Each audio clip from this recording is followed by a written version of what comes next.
Pirates fans, show your colors. After sweeping a doubleheader yesterday, the Pirates have won 4 in a row. Why not try to make it 5 as they look for a 4-game sweep here in Cincinnati? And welcome into the booth. Joe Block and Bob Walk with you here on this Sunday afternoon. And the Pirates, they're sweeping the doubleheader yesterday. They won the opener of this series after winning the finale in Philadelphia. And the last time around in Philly that Ivan Nova pitched, boy, he was very special. 11 strikeouts, a season high for Nova in that last outing. Hey, we've been talking all year about what a great strike thrower he is, going after the hitters, getting that soft contact, being efficient.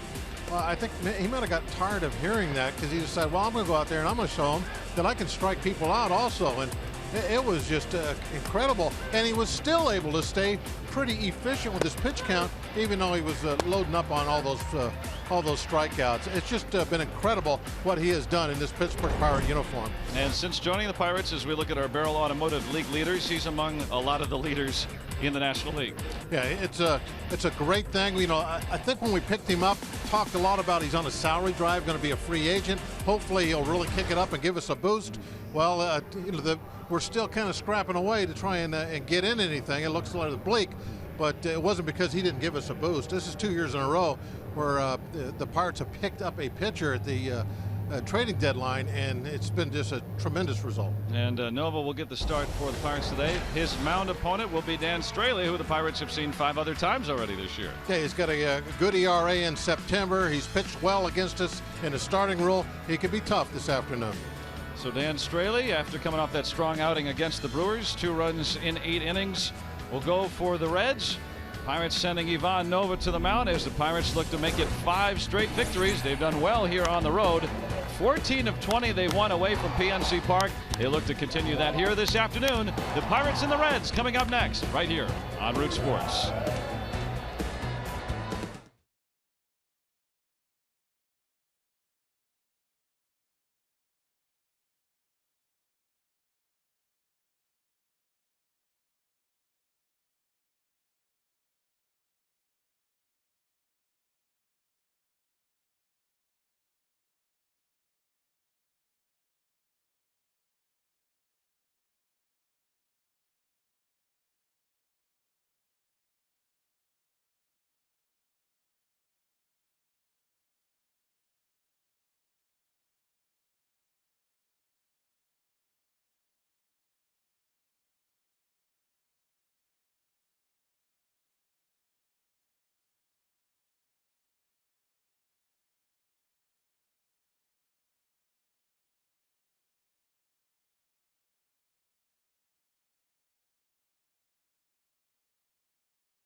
Ballpark here in Cincinnati. Finally, no rain expected for a game. It is a gorgeous Sunday afternoon for baseball.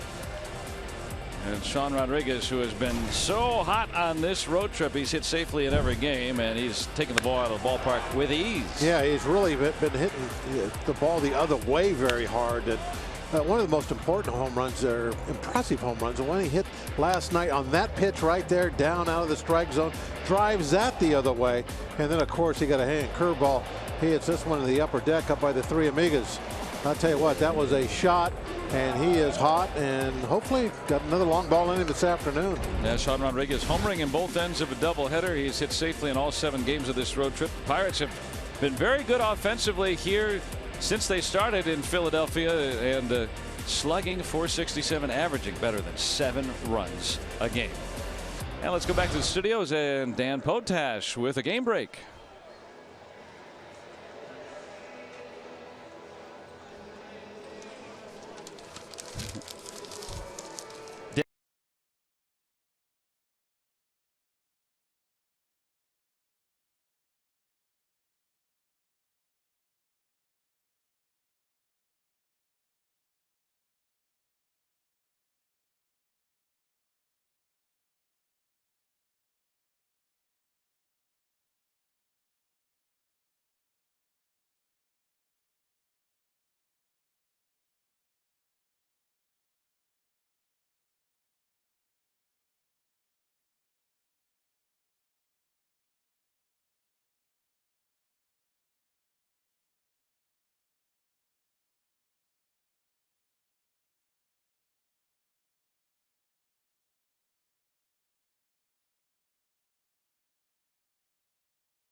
The Pirates here, and he's been so good since joining the Buccos. They'll try to make it 5 straight victories for the Pirates after sweeping that doubleheader here in Cincinnati yesterday. And here's who's in support of him. Clint Hurdle's lineup for today, our RAV4 lineup, and it's Adam Frazier in front of Josh Bell, who has hit .500 over his last 4 games. Andrew McCutchen's driven in a run in the last 5 games. Gregory Polanco, Jung Ho Kang, Francisco Cervelli in the middle of the order. Sean Rodriguez, Pedro Florimon with a start, and then Ivan Nova. Take a look at Straley's numbers on the season. They're not too bad to get the ERA down in the 3s. He's actually pitched very good in September. The ERA even lower than that last time out with 8 innings. So he may be a little tough early on this afternoon. We'll see what happens, but he's got the luck of the Irish going with that green uni, huh? Yeah, it's Irish Heritage Day here. And look at the Honda lineup, or the defense for Cincinnati. Duvall, Peraza, and Schebler in the outfield. Suarez, De Jesus, Phillips, and Votto around the horn. Tucker Barnhart does the catching for the Reds here today, or the Greens. Adam Frazier, 3 more hits in the nightcap yesterday. Has that average up to 352. Got over 100 at bats now.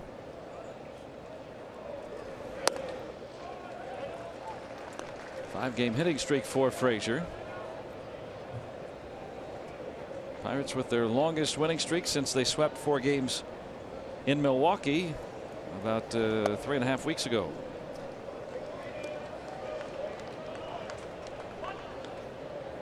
And Clint Hurdle's bunch taking a doubleheader here in Cincinnati for the first time since 1990. Of course, you don't play a lot of doubleheaders these days, but still kind of cool to think back. Mike York and John Smiley were the winners that day for the Pirates. Really? In that doubleheader back at Riverfront.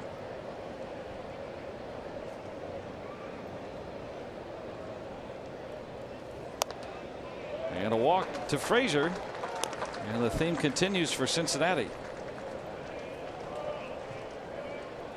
Get into that in just a moment, as they walked 19 yesterday in the doubleheader. Let's look at our Rivers Casino tips to win. Hey, first day we didn't have a rain delay. You said it was a beautiful day. We're in the sun. It could be a little bit of a pitcher's duel early on, I'm thinking. These guys have been throwing the ball really well of late. And the Guns of Navarone, once we get by Straley, all that bullpen of theirs does is walk people and give up home runs. Cannonballs will be flying. There you go. What is that, the War of 1812 or something like that? Nope. Bob dared me to. There's a theme. Try to figure out what that theme was. Yep.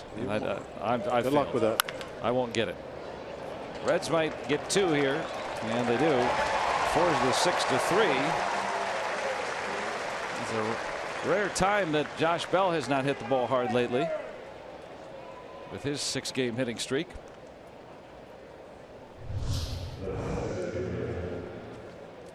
Normally he's so good at taking everything the other way, and look at that. He got a pitch on the outside corner and tried to pull it, and what happens often, you roll over on it and put it on the ground. Very unusual for Bell. Base is empty for Andrew McCutchen. Andrew has driven in a run in at least 1 in each of the last 5 games, 10 in total. Leads the team in home runs, now up to 72 RBIs. It's going to be a quick inning for Dan Straley. Pirates are down in the first. Cincinnati coming to bat against Ivan Nova.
Their half of the first. Cincinnati coming about.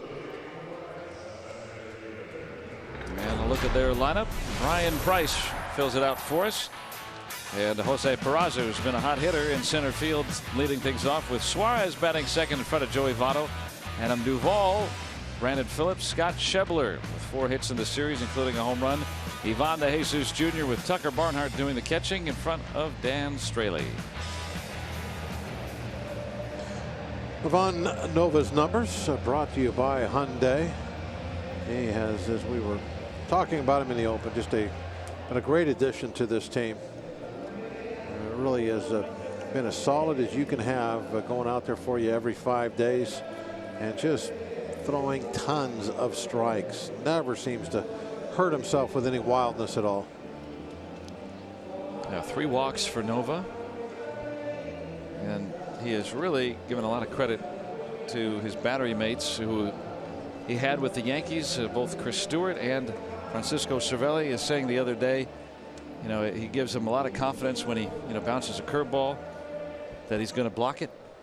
And they were teammates in New York, and they have brought out the best in Nova there and here. Nova only bounces curveballs if he wants to bounce a curveball. It's just amazing to me how he's thrown strikes.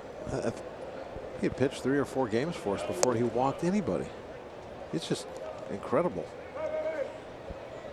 Yeah, Nova with the Pirates has made 8 starts. He's walked 3 batters. The Reds walked 19 batters in the doubleheader yesterday, and another one here in the first inning. I don't know, that mound out there here at Great American Ballpark, I don't know how it's going to react to Nova. Not used to having somebody out there that throws the ball over the plate. That bounced, so Florimon will throw on to first to get the out of Peraza.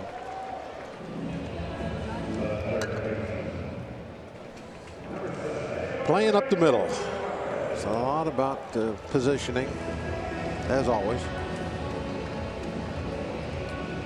And Sean Rodriguez in there at shortstop today, with Jordy Mercer getting a day off. Actually, yesterday he got one of the games off yesterday, but he'll actually get a day off today. He's played a lot, and Rodriguez so hot, why not keep him in the lineup?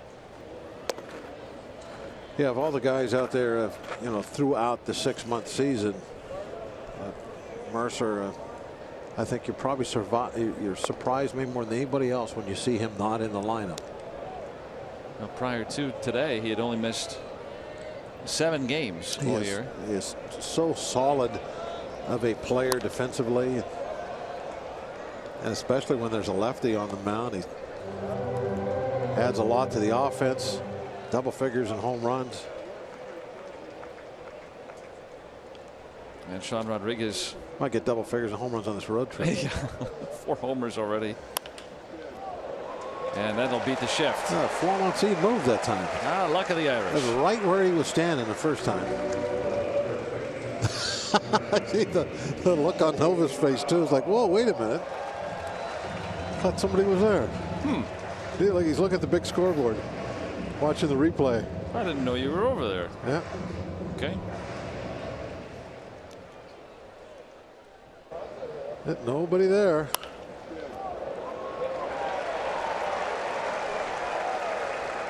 That's right where he was standing on Peraza when Peraza hit that ball, and that ended up being right at him.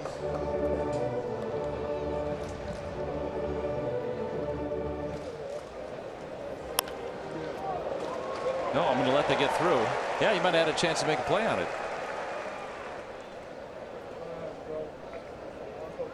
So Suarez aboard for Votto.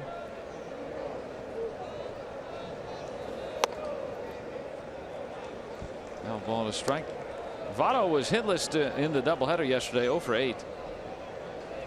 Pirates have kept him without a hit in 10 at bats in a row, which qualifies as news when it's Joey Votto.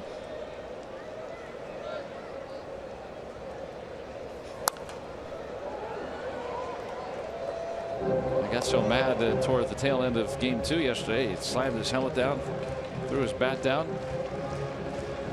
Votto, one of the absolute best in the game. And then when Rivero struck him out, he kind of took that better. I think he thought, wow, I was in a battle. That guy pitched me great. He'll choke up even more on that bat. See the knob of the bat and the handle beneath his hands. 2 balls and 2 strikes. Watch when he gets set up with 2. Now he does this all the time, but with 2 strikes even more. A little bit better back control, I guess, right? Yeah, it just makes you quicker. Not as much plate coverage, obviously. Yeah, just puts together a little hit.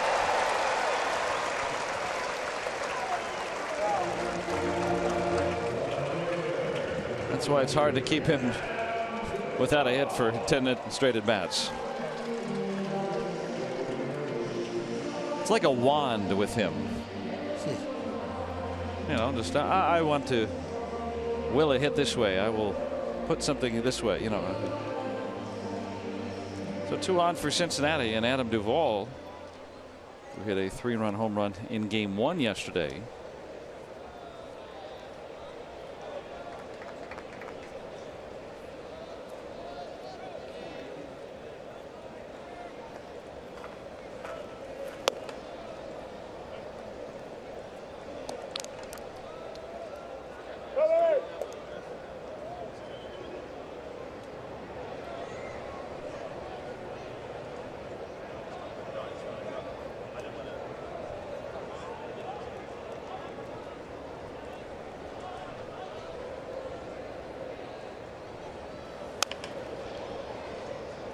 Past Billy Hatcher.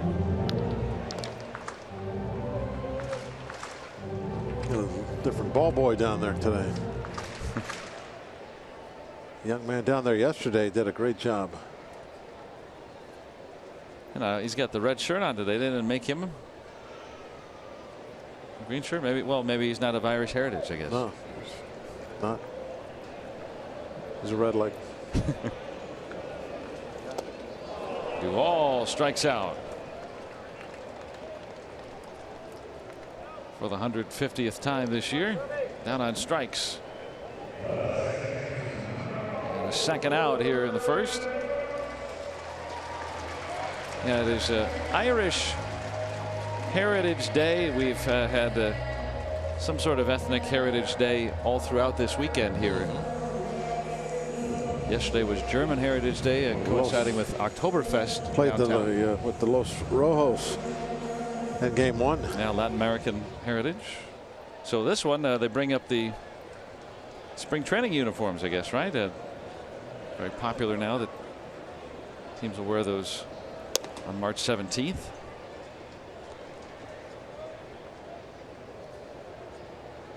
And one of the dancers, there was a dancing act before the game. Well, they did a nice job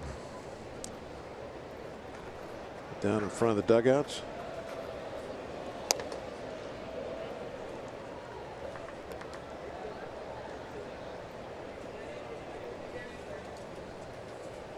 And, there's the Irishman. Wayner is Irish. Brown is Grego Brown. That's right. On the ground, and Nova gets out of it. No harm, no foul. A couple of hits through an inning from Cincinnati. No score.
It's Baseball on Root Sports is brought to you by Allegheny Health Network.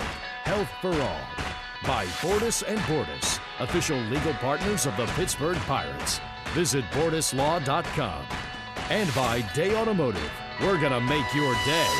Let's go Bucks!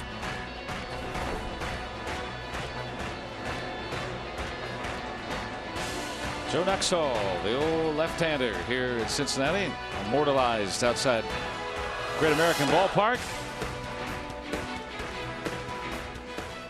Now, this is a nice place to watch a ball game if you ever want to visit the Pirates on the road. Not too far. Get in the car, come on over, bring the kids. They won't float down the river. Yeah, if you want. Probably a motorized vehicle would be best if you want to get here any sort of time. But you got to plan ahead off coming on the river. Got a motor? Yeah, plan ahead.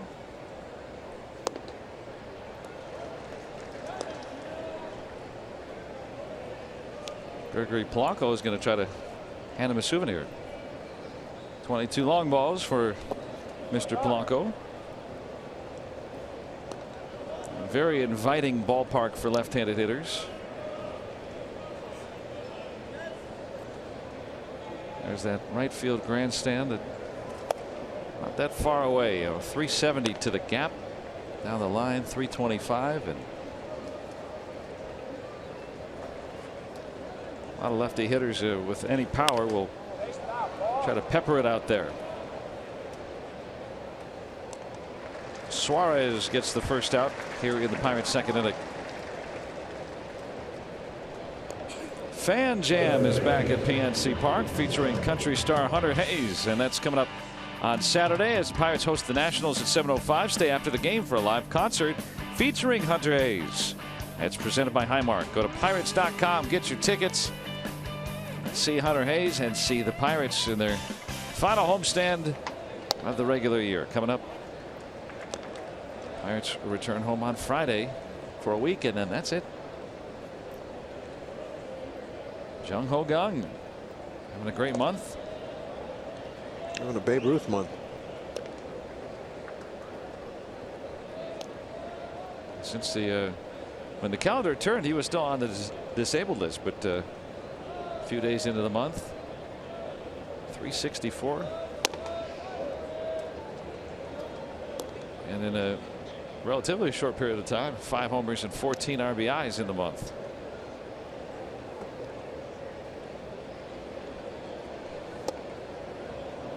And he's ahead in the count, 3-1.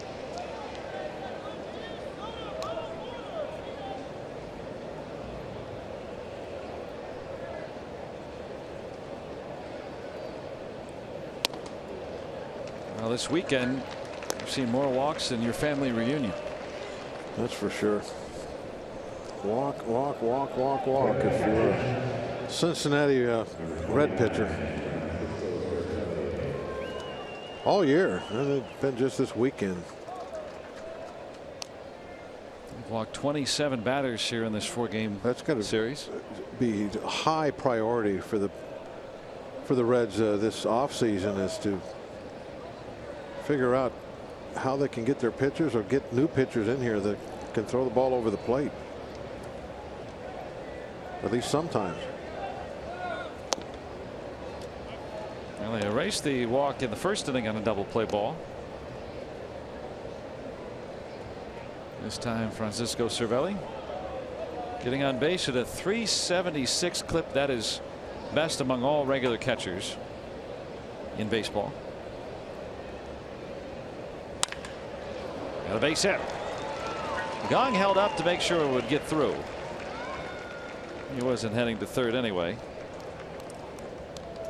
And the Pirates have 2 on with 1 out.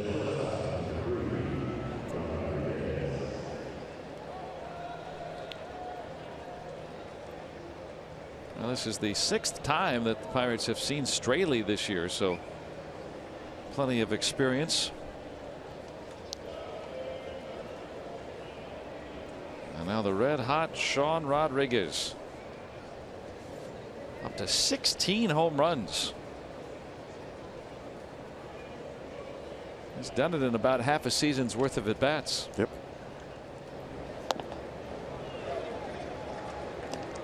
It's, I think, a little unfair, premature, whatever, to say, okay, if guys just double his numbers, because it's a lot tougher to hit like that for 6 months. But it's a possibility. You can see what he may be capable of if he was ever a everyday starter, which sometimes you get that early label on you when you break in of being a utility guy, and it's tough to shake.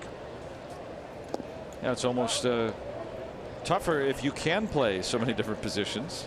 But we've seen guys like Ben Zobrist most recently who can play, especially when he was with Tampa Bay, he'll play 5 different positions for you. And play every day pretty much. Yeah.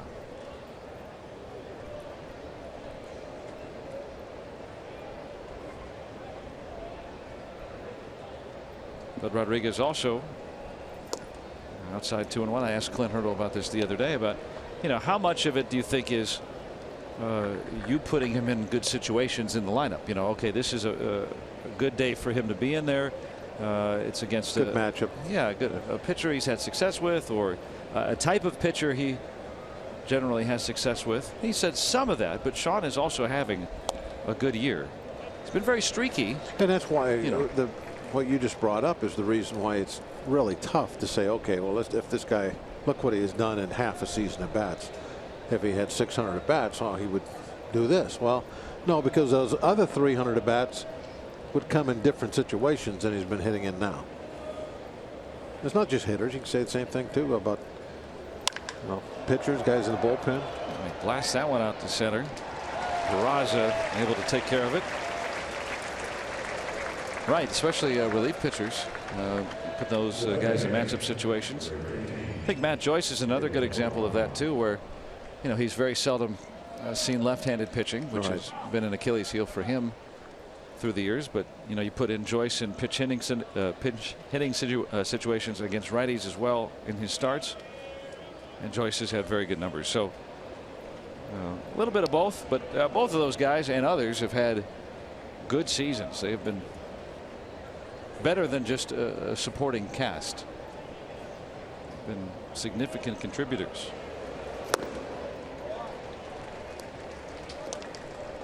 Here's the switch hitting, 600 hitting Pedro Florimon. Triple his career average. 3 out of 5.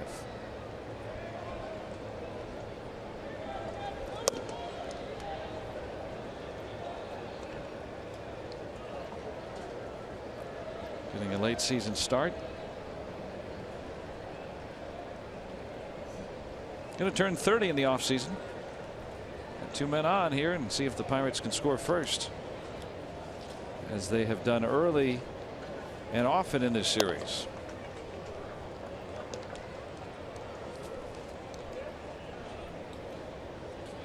Pirates have won 4 in a row. They have scored first in each of those 4 games, and they've done that either in the first or second innings. So they've not only had leads, they've had them early and usually multiple runs.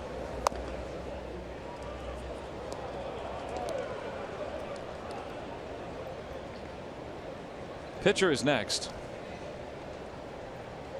Different for a number 8 hitter, right? A 3-1 count. Well, runner in scoring position, 2 outs. Yeah. Not going to just try to take a walk. Hit well out to center. And Peraza can't get it. The Pirates will strike first. Florimon brings in a pair, and the Pirates lead 2-0. Did a nice job there. It's a tough spot to hit in, because the pitcher a lot of times is not going to give in to you. So you might have to expand your strike zone to hit a borderline pitch, even though you have a 3-1 count, because you don't want to leave it to the pitcher. Well, this was a decent pitch. It was middle of the plate, although it was down. Watch go down and get it and drive it to the fence. Excellent job. Peraza, who plays at short and in the outfield, filling in for the injured Billy Hamilton in center. And Florimon with his 4th hit and 6 at bats. The Pirates get multiple runs here early in the ball game yet again. Nova got out in front of that just a little bit, but made it look good for a moment. Pirates get 2. And they lead 2-0.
I should say the Pirates open up with a 2-0 lead over the Reds as we go to the bottom of the second inning.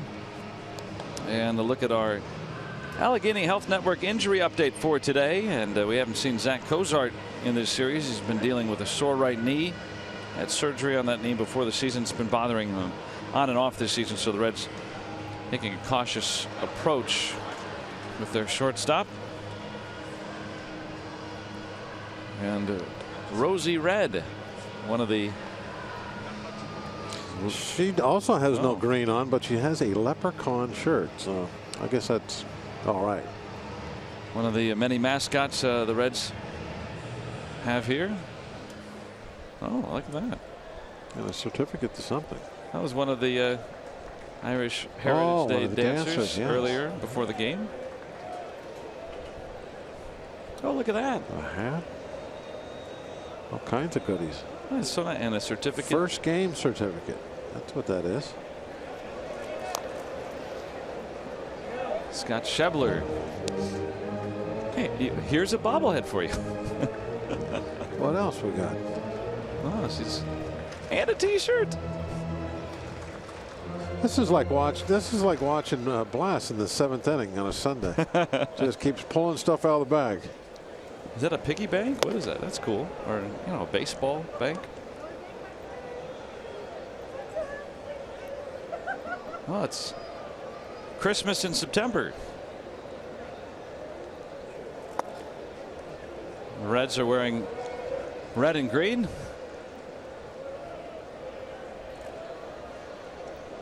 Definitely a little Christmassy, isn't it? Red and green. Yeah.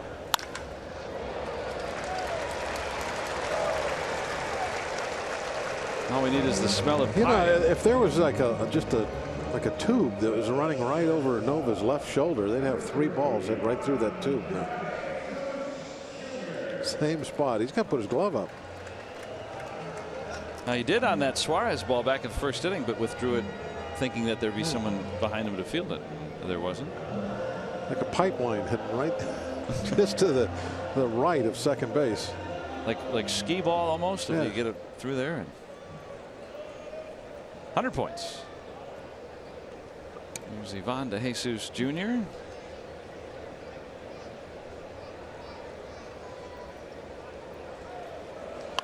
He's running 2. Uh-oh. That was an uh-oh. That'd be an error.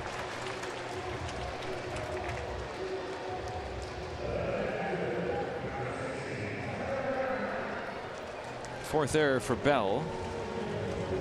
And Nova's had to kind of withstand a few balls getting by here so far early on. Both teams have not been very good defensively here in this series. If he picks that, short hops it, I still don't know if they're going to get anybody out. I wonder if they could change that to a hit. I wrote down hit. Oh, you did? And then yeah, but it is an error. It's ruled an error. But I wonder if they'll change it watching that video. My gut was a hit. I didn't even think. Because if he comes up with it, who's he going to throw it to at first? Nobody's there. That's what whiteout's for. Change that. Here's Barnhart, who hits well with runners in scoring position. That's evident now. The Reds are going to get one back. They're going to try to send De Jesus, and he's going to score two. Two-run double, all even at 2 apiece.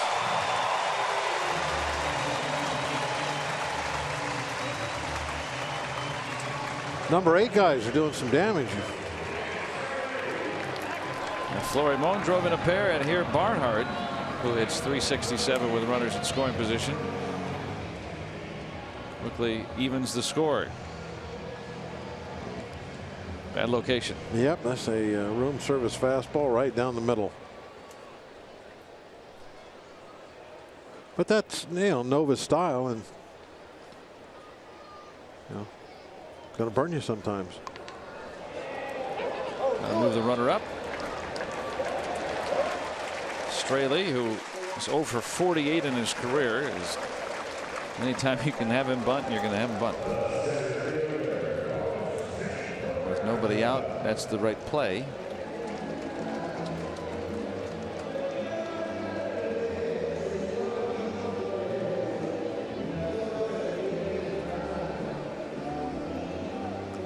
Now with one out, a fly ball can give the Reds their first lead. Infield in for the Pirates. Jose Peraza grounded out his first trip.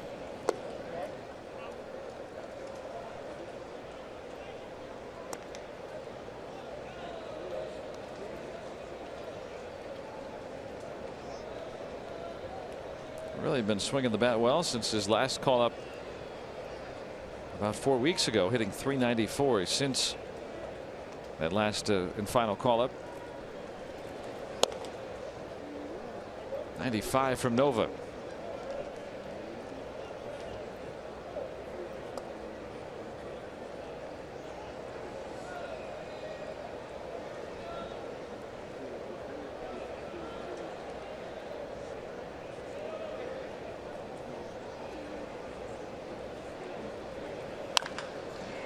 High chop. We'll keep Barnhart at third and get the second out.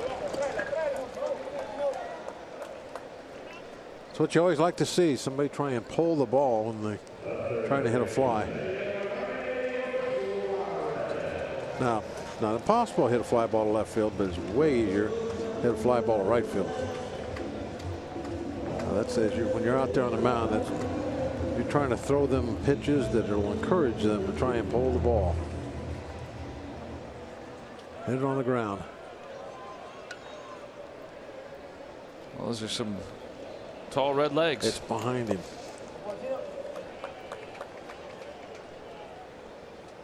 That is the opposite of a leprechaun. Here on Irish Heritage Day.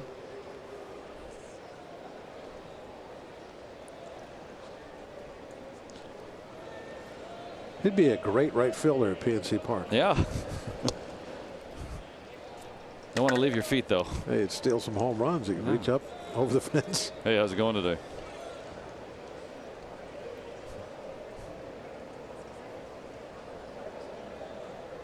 Not sure it could show a lot of speed, though. What's that inseam? Running into the gap. What's your inseam? 100? Oh. Okay.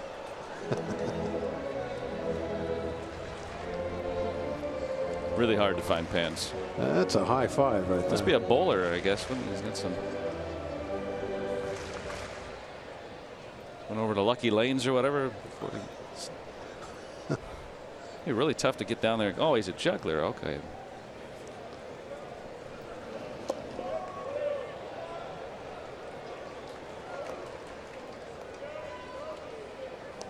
Come on, juggle for us. Part of the Cincinnati circus. So says his shirt.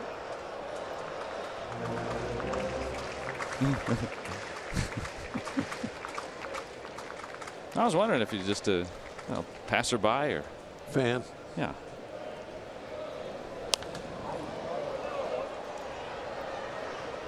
I love to see him scramble after a foul ball. I love to see him sit in one of these seats.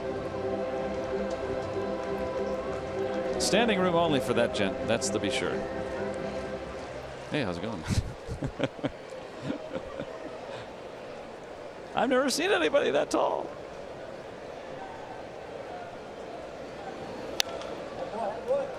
Suarez still fighting. 2 balls, 2 strikes in his 2-2 game.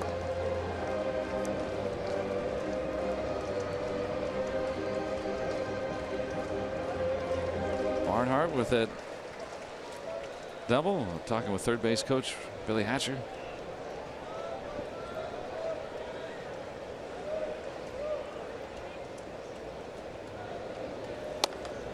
Full with Votto on deck.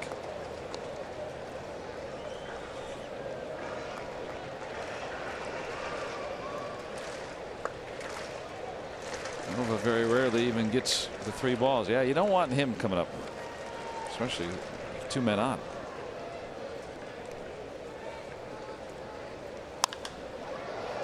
Got underneath it. Nova doesn't give in. And Suarez flies out to end the inning. The Reds tie it up. And we're through 2. We're tied at 2.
Baseball, meet the PNC Park usher who helps guests find more than just their seats.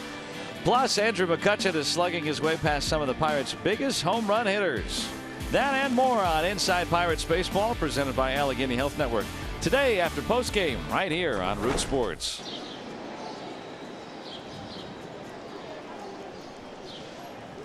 Just sit back, relax, and enjoy a ball game on Sunday afternoon. Can't be anything much nicer than that, watching a ball game. On our UPMC scoreboard, tied at 2. Rocking the day away. Sham rocking. Irish Heritage Day. Now the Reds wearing those green uniforms that they wear in spring training. They're the ones that invented that, I guess, or at least first started it.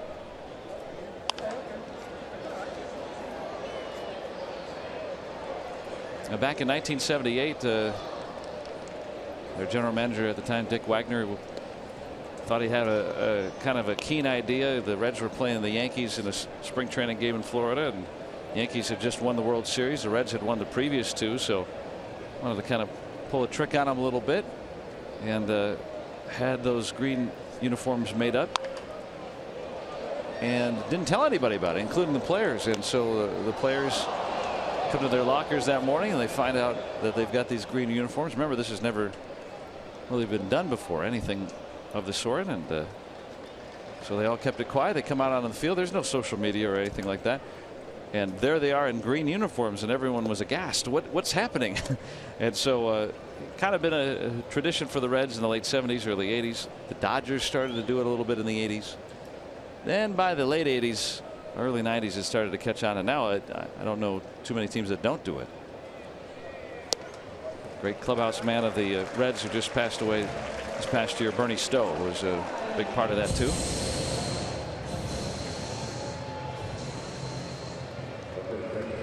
And that's how the green uniforms came to be in baseball. Now a great tradition. And here on Irish Heritage Day, they bring them out 6 months and a day after St. Patrick's Day. It certainly is one of the days everybody checks on their spring training calendar. There's usually a lot more going on around the ballpark than just the green uniforms. That is, to say the least. Yeah. A very spirited day, usually. Yeah, Ryan Price. Green hats. The Reds are in green.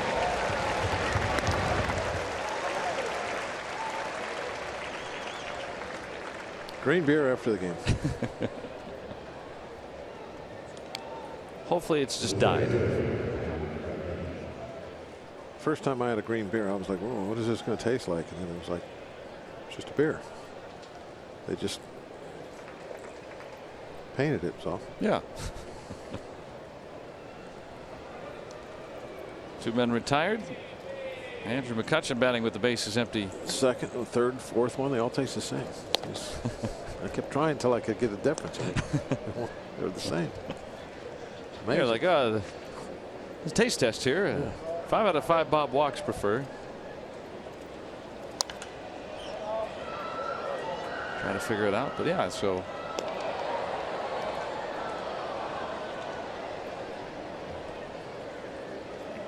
I guess maybe they get some of those. What's that green chartreuse or something? What do they call that stuff? I don't know. Kool-Aid? Lime Kool-Aid. That's about the only green thing I think I've ever drank. Bullfrogs. Outside of St. Patrick's Day, that is.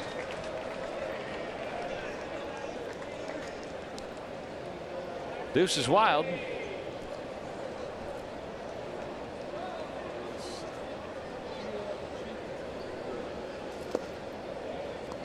Got two balls, 2 strikes, 2 outs, and a 2-2 tie to number 22.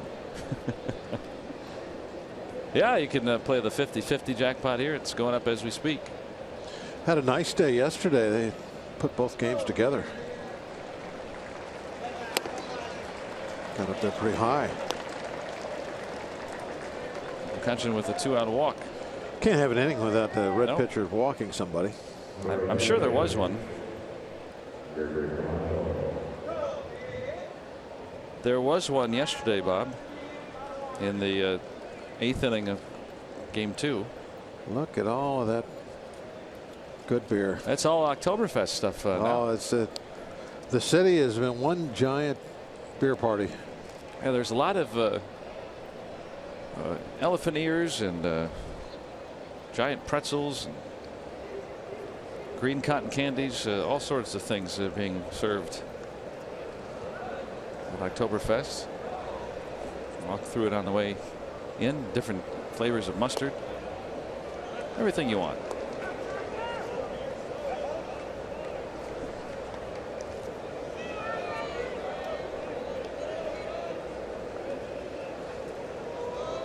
Polanco popped out his first time.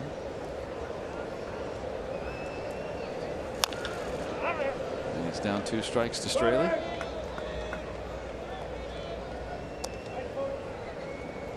Pirates with a couple in the second. Reds answered. McCutchen aboard with 2 outs. The MVP's talking it over. Some MVP talk. Where's your trophy?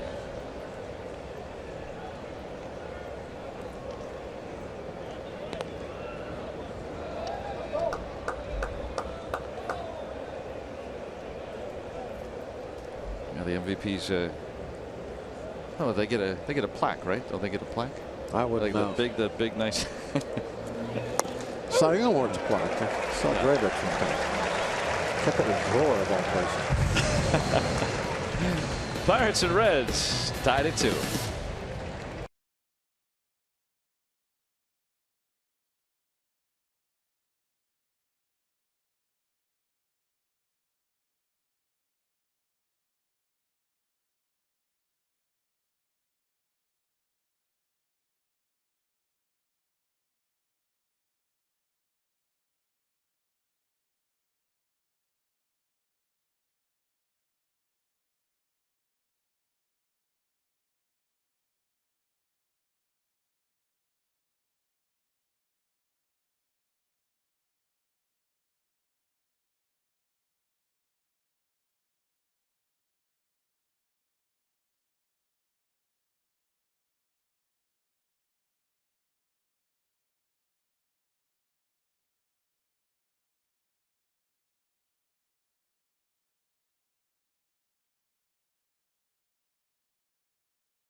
None.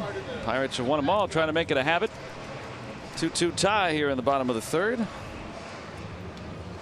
And well, yesterday it was German Heritage Day here at Great American Ballpark, and that's you said you wanted to get some lederhosen, so I am definitely going to get some lederhosen. Yeah, I really like that look. I'm going to go for it. I've seen you with a Stein before, but never dressed like that.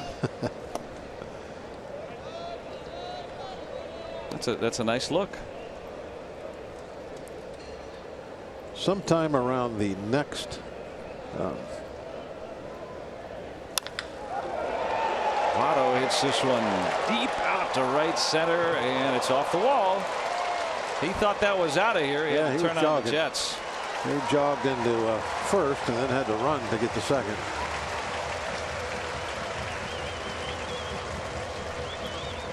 After keeping him quiet yesterday, Votto is 2 for 2.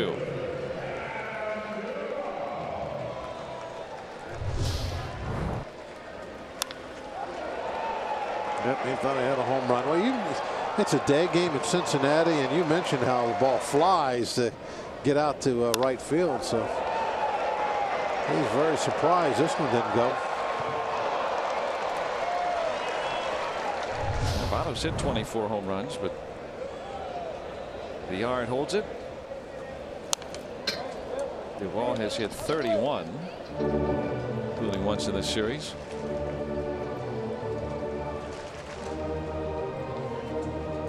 .28 doubles for Votto, and Nova threw him a changeup over the middle of the plate.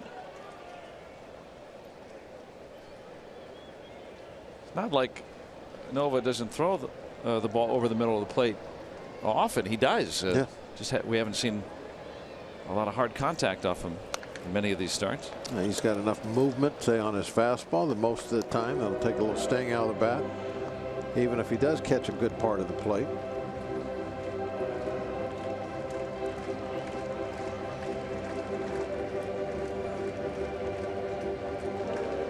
Well, 2 doubles he's given up have been right over the middle of the plate. That fastball to Barnhart in a second, and then that time a changeup to Votto. Very Seldom see him throw one of those. Gun. It's the first out. You know, we were looking at that Lederhosen, well, today Irish Heritage Day, Bob. So why wouldn't you maybe try some more festive gear? There you go. Oh man. You know, maybe grow it out a little bit. You got a whole off season to. I like that pipe though. Get that going. I could see myself with that pipe. I like that. Now that is a really good look for you, I think. You think? Yeah, you kind of fit right in there. This coming spring training on the 17th. I'll do it if you do it. I don't know if I can grow the beard as well as. Well, I know I can't. Yeah, well, we'll get. I can do a straggly mustache is all I can really do. Is that right? A couple little chin hairs, and that's it. I thought that mustache that you worked on, I mean, it was pretty good for a while. Straggly. Yeah. Wasn't much. Just a little bit here, a little bit here. That's all it was. Greg Brown. Maybe we can get him in on the act. No, Rock. He's got the good one going all the time. Yeah, we got a whole off season to grow those out, and then look out, Bradenton. I have a boss that I live with at home that is kind of like Don Mattingly. He's no facial hair, so that's going to be a non-starter for me. Yeah. Greg Brown today providing the music for our Irish celebration. He had it on his iPod or MP3 player or whatever he's got in his pocket. You know, it's just kind of an old school stadium. You have to hold the window open over there with a stick. I don't know if you've noticed that. Yeah, well, you want to get his coffee or ice cream or water. How many things does he have there? Well, I'm sure we can only see half of them. Yeah. Probably working on some peanuts somewhere too. Got to get back. Got to get back in a hurry. Votto's going to score. And Phillips with the double. The Reds have their first lead.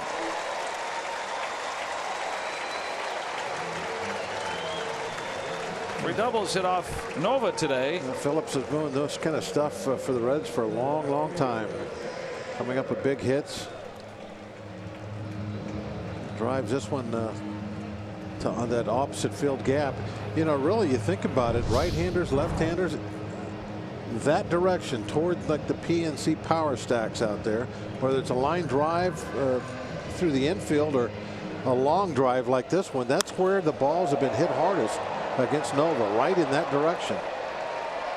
And that is a little bit deeper of an area out there that plays more fairly. 32 doubles. Phillips moves his hitting streak to 8 games. He's been a red hot Red. Ray Searage talking it over. It's like he's doing more talking with Cervelli than he is Nova.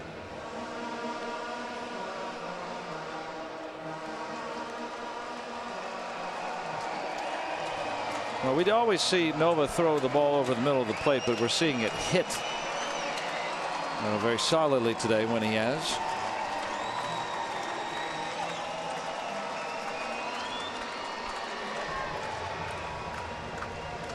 Reds trying to scratch out one of these 4 games.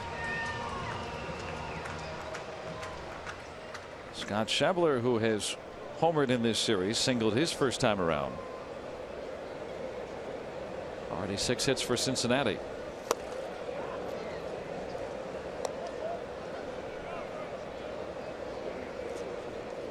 The luck of the Irish working for them today. Didn't work for Notre Dame yesterday.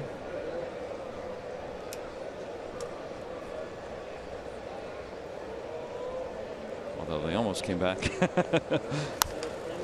That'll drop in. Phillips on his way home. And he'll score, and the Reds are up 4-2.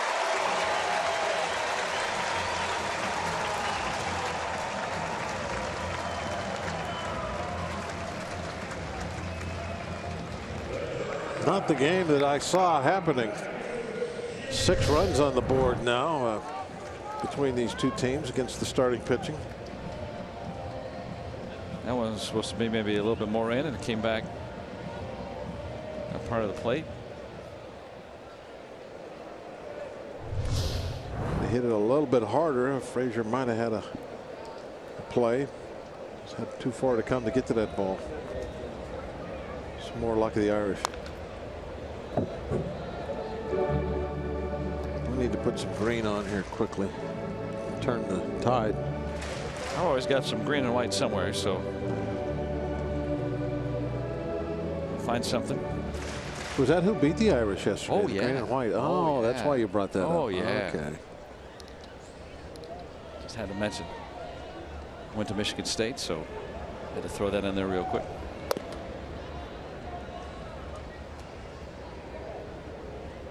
Hey, you got to, be proud of your team every now and then when they get a shot. Notre Dame's a good team. It doesn't happen very often where they win. When they do, you got to toot your horn. I get it. That one hit well too. Followed by Frazier in left. That will enable Schebler to get to third. That'll be an error. Hit for DeJesus. The error for the extra base. That's 7 hits now. Could have been 8. Remember they got that ball that got charged an error on Bell earlier that probably could have been a hit.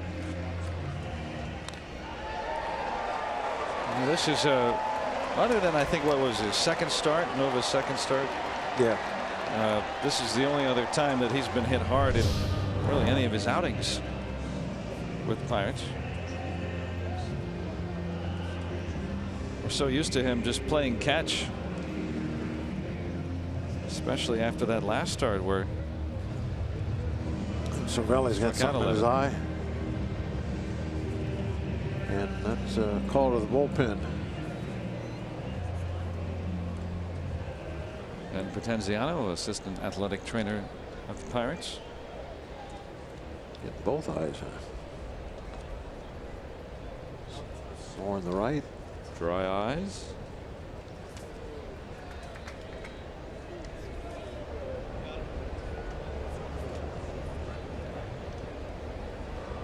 Also gives Nova a moment, slows things down. Reds have been building some momentum here in this inning. Yeah, they only have 1 out, so I mean this is still a tough situation.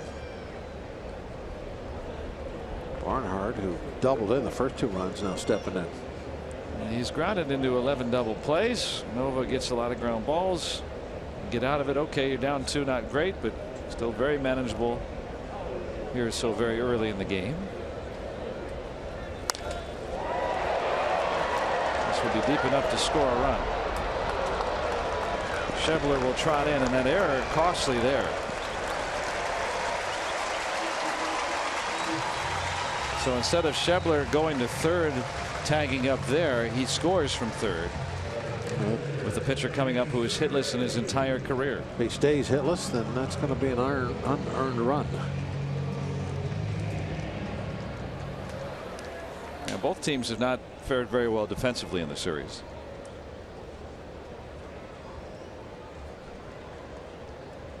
Straley is 0 for 48. There's his first major league hit.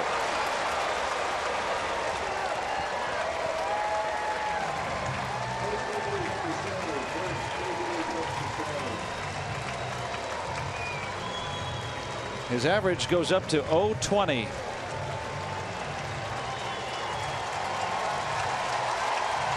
And they know. Oh, yeah. The reaction is like he just hit a home run. Look at that. It's his 5th big league season. He's finally got a hit.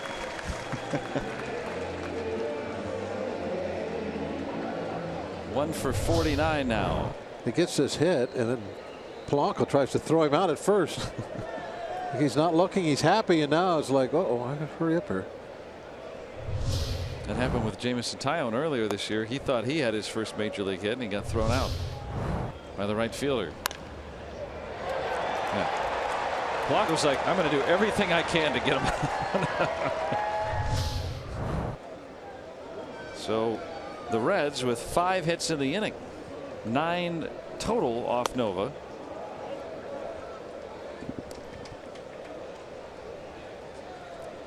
Two on, and they turn the lineup over for Peraza.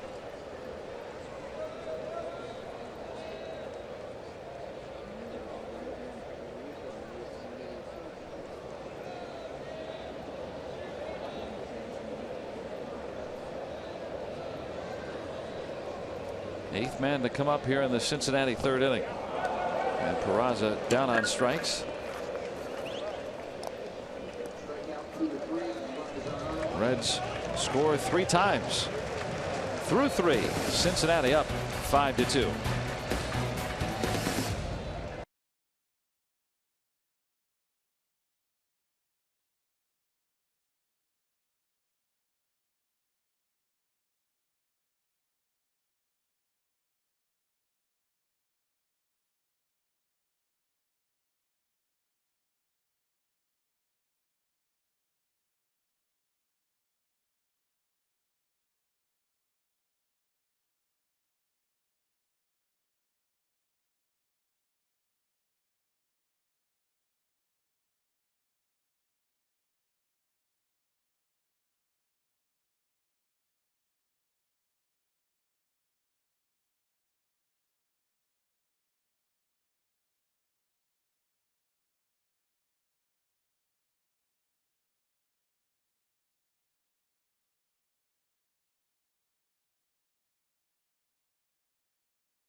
Toyota RAV 4th inning.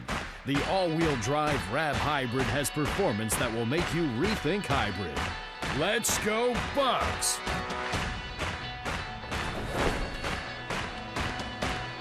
Great American Ballpark in the shadows of its namesake. 5-2 Reds through 3 innings. Reds trying to get 1 game in this series.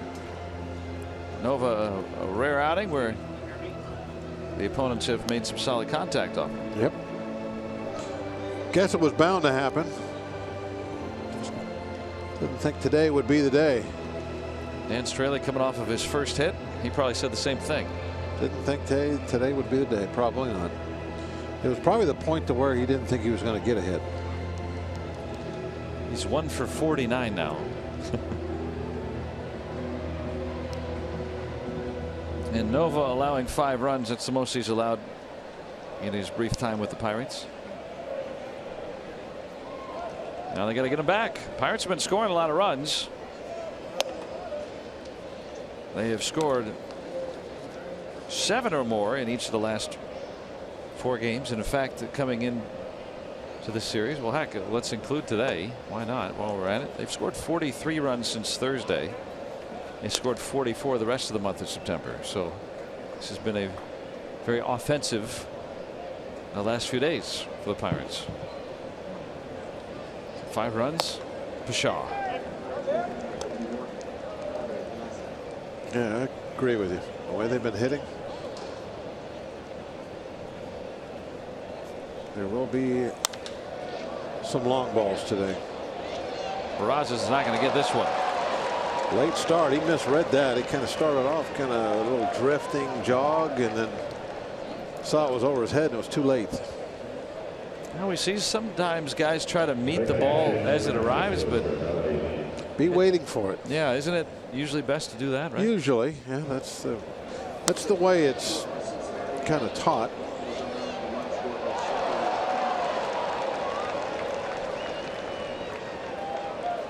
So Gunn on base both times today. In the month of September, he's been on base more times than he's not been on base. over 500.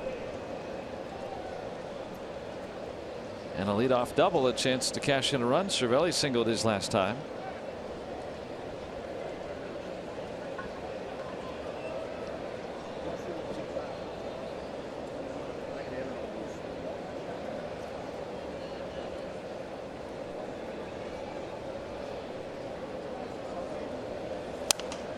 Well, you were saying earlier, who knew that today would be the day? You know, Nova maybe not having as an effective as an outing.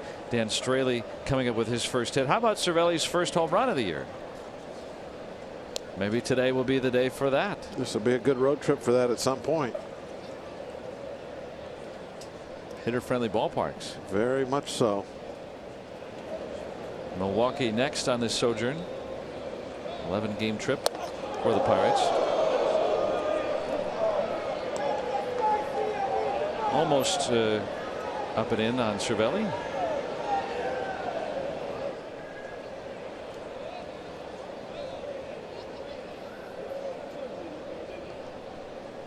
Take a look on the replay.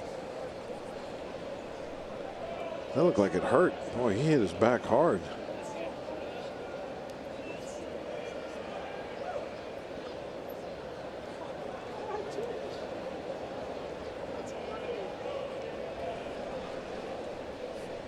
Really hit the deck hard. Now 2-1.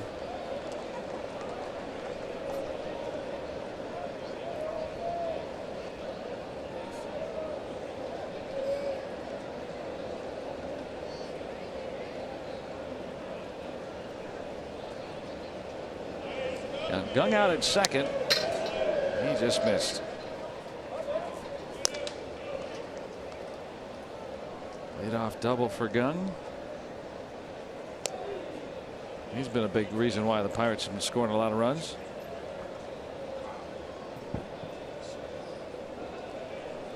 That time on the disabled list here late in the year, hurt his shoulder there for a while. Really has helped him out a lot. Yeah, Gung for the first time being able to play every day. He came back, he shed a couple pounds.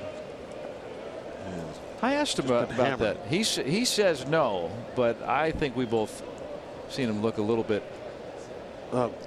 He told Greg that he lost 8 pounds. Okay, well then maybe something was lost in translation when I talked to him. Well, my Korean's not. Sometimes there's different. I just thought he did by the way he looked when he first came back. I thought so too. Said, yeah. Wow, he looks thinner. Yeah. So Greg went down and asked him, and at that point, this was now, been a week or so ago, and Greg said the other day that he did ask him and that he had lost 8 pounds. So. Now maybe I followed up a day later and he had a very big meal. Yeah. 3-2 on Cervelli. It's not uncommon to get different answers of ball players. So. Well, regardless, it looks like he's even in better shape. Yeah, I agree. You know, maybe we're reading things into it because he's ripping the cover off the ball, making great diving catches in the field and stuff. But he looks like he's got a ton of energy and very athletic. There's a lot of guys in great shape who can't hit, and there's a lot of guys who appear to be out of shape that are some of the game's best hitters. Especially in the past. Especially in the past. Yeah. Well, let's look at some Point Park tweets, and Jung Ho having some fun with Clint Hurdle before the game. That one will go up on the mantelpiece or maybe on the wall in the Gung household. Keepsake.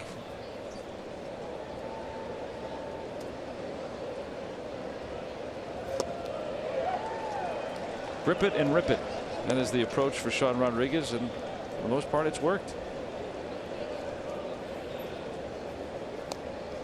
And batting average too, 265. It's not like he's hitting the home runs with at an expense here.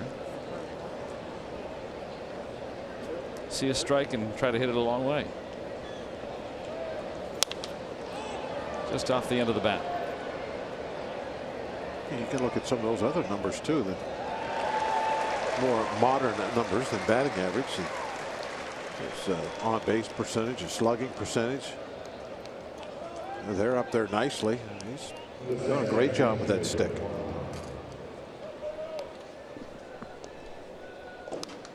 Get in and look at his weighted on base, 365. Normally he's not really happy about making outs, you can see. I'm sorry, with the weighted batting average? Weighted on base, 365, pretty good. Yeah, I mean, different numbers that all tell you the same thing. Is that because we had to wait for you to find that, or?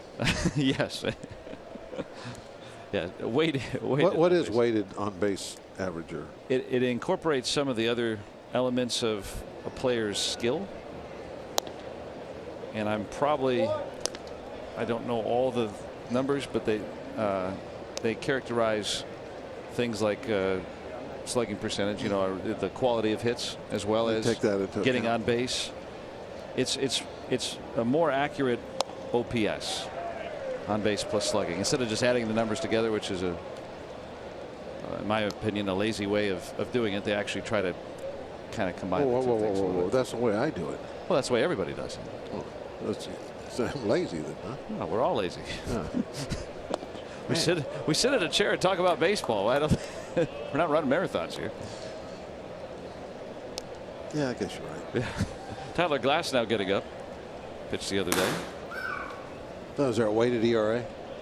There's deserved run average, which is a kind of a newer thing that tries to take out some of the fat, so to speak.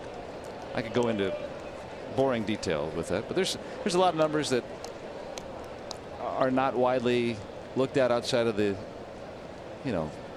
analytics community, so to speak, and some of them have some merit. But I always like to I don't just buy into a number can tell you everything. It's kind of, sometimes if you got a hunch on something, or if you want a general idea, sometimes some of these numbers can give you a slightly better idea than maybe just one number in itself. Like there was no number that would tell you that Sean was going to hit 4 home runs in the last 5-6 games. Those are the kind of things where you got to like kind of maybe say, hey, it looked like he's really comfortable at the plate. We're going to put him in that lineup for next couple of days. I mean, that's kind of stuff I think that the managers try to mix in with those numbers. Good managers. Yeah, I mean the eye test, right? I mean there are scouts that every team has, advanced scouts that will go around and look at the opposition, get a feel for guys. I mean, what about their pace on the mound? Are they fidgety? Are they confident? Certain guys, can you tell in a number? Can you tell in a chart? Can you tell in a graph if a guy's taking good swings but just not getting the right outcome? Or can you see he's taking poor swings but is having results, and maybe that's not going to sustain itself? Sometimes so it's time maybe to you'll see somebody like the opposite of that, taking good swings, and he's like, he's going to get hot here soon. Time for us to start playing him. Like, let's say he's a bench guy. Matt Joyce pinch hitting for Nova here in the 4th inning. This will be the shortest outing for Nova as a Pirate.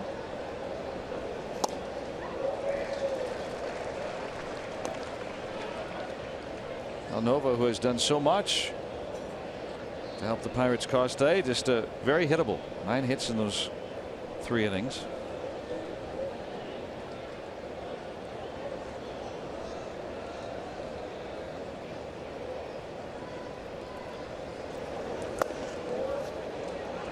Gung has to hurry just to get back in time. A very big secondary lead, and Barnhart wasn't having it. Oh, pretty accurate throw.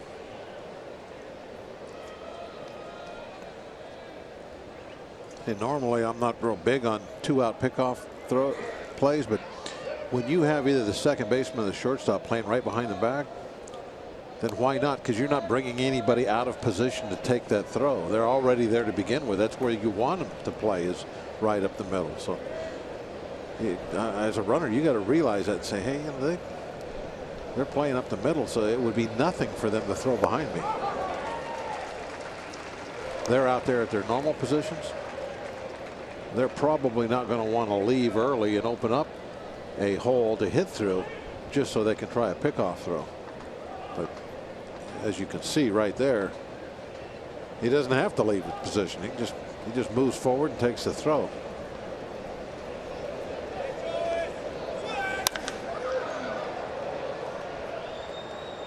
Peraza. And Dan Straley's going to get out of a jam. 2 on with nobody out. Pirates leave him aboard, and Cincinnati hangs on to their 3-run lead.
Great American Ballpark as they go for the 2-game sweep. The Reds talked a little bit about the green uniforms that they're wearing today for Irish Heritage Day. And speaking of uniforms, we're going to discuss uniforms on Tuesday night on Twitter Tuesday, because our guest is a pretty cool one who's hanging right over my shoulder right here.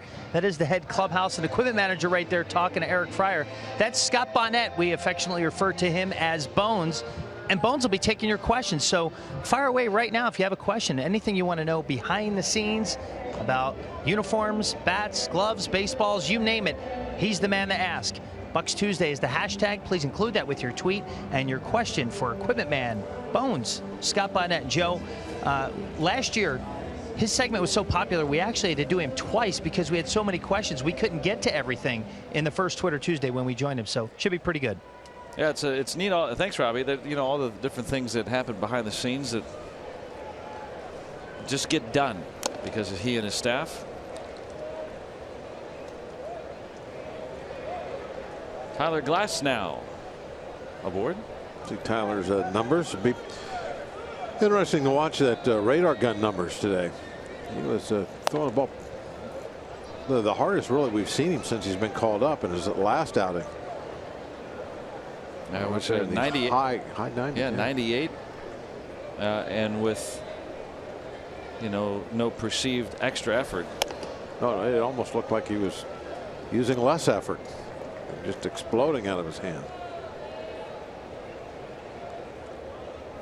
Suarez, Votto, and Duvall. His first. There's Ray Searage. And he's got one out as Frazier shoestrings that one.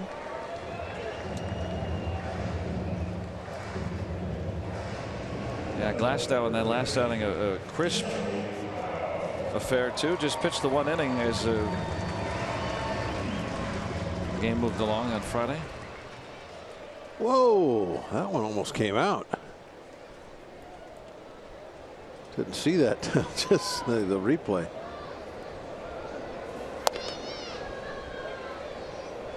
Now today we're seeing Frazier, who has made a miscue already today, out there in left.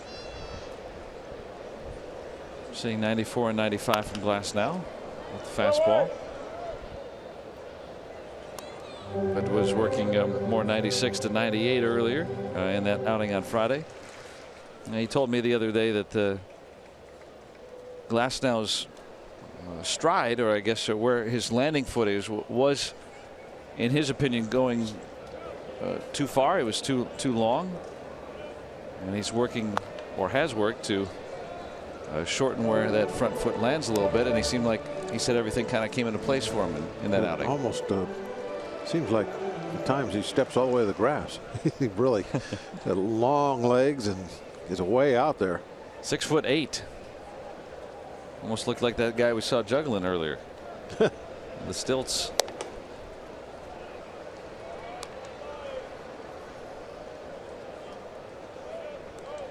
But seeing Glasnow throw that curveball very sharply, that fastball at 96 to 98.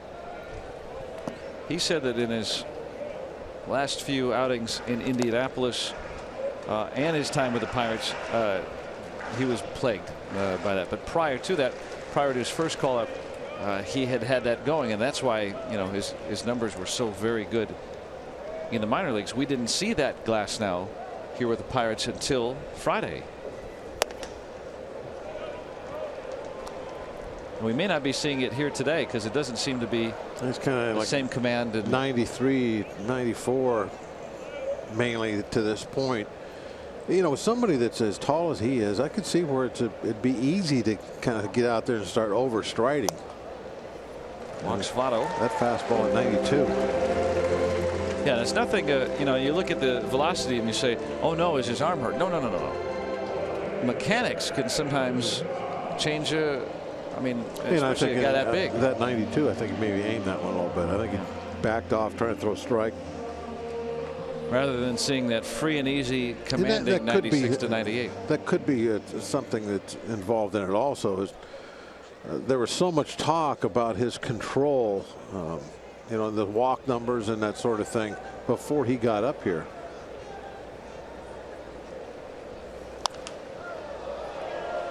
So there may have been some, just a little strategy issue with him too. Like maybe he was like, okay, when I do get up there, I got to show these guys I can throw strikes. I can stay with it myself.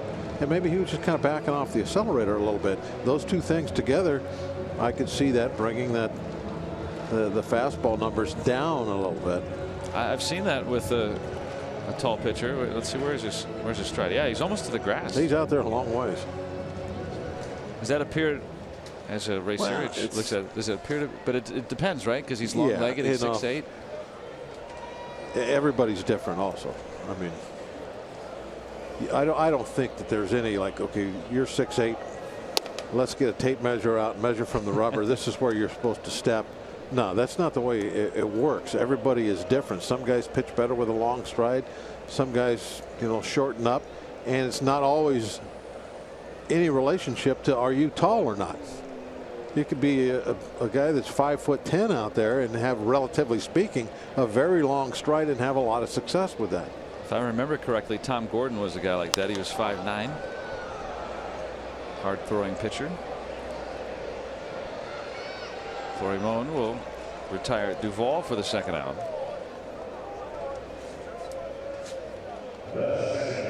And that's for Glasnow, I'm sure, as he's working out of the bullpen, this gives him more opportunities.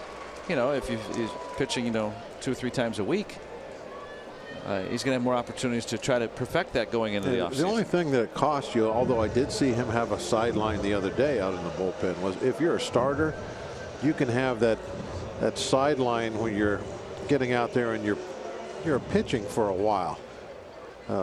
Under circumstances where the pitching coach is standing there making comments to you, things like that. So there's a little bit of a difference there. And Polanco able to haul that one in. Nice play. So the walk left on through 4 from Cincy. It's 5-2 Reds.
Ball brought to you by T-Mobile. And last night, Albert Pujols with his 30th home run of the year. 14 seasons down with 30 or more home runs. Just the fourth player in baseball history to do that. That's superhuman. And for Cleveland, 9 pitchers yesterday to shut out the Tigers, setting a record for most pitchers used in a shutout. Yeah, September baseball. As Cleveland now 12, I think it's right, 12-1 against Detroit this year. They are single-handedly winning the division because of what they've done in that head-to-head matchup against the second-place Tigers. Here it's 5-2 Reds. Pirates green with envy as it's Irish Heritage Day for Cincinnati.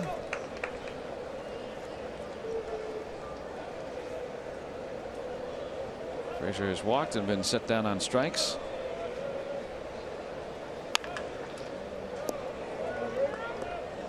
I've been amazed to see this number coming into today. It's a tick down after a strikeout in the third, but Frazier's batting .359 with 2 strikes. That's probably about, I would say, double what league average is. A soft line out there. But he has been impressive with the bat in the 100+ at bats we've seen him.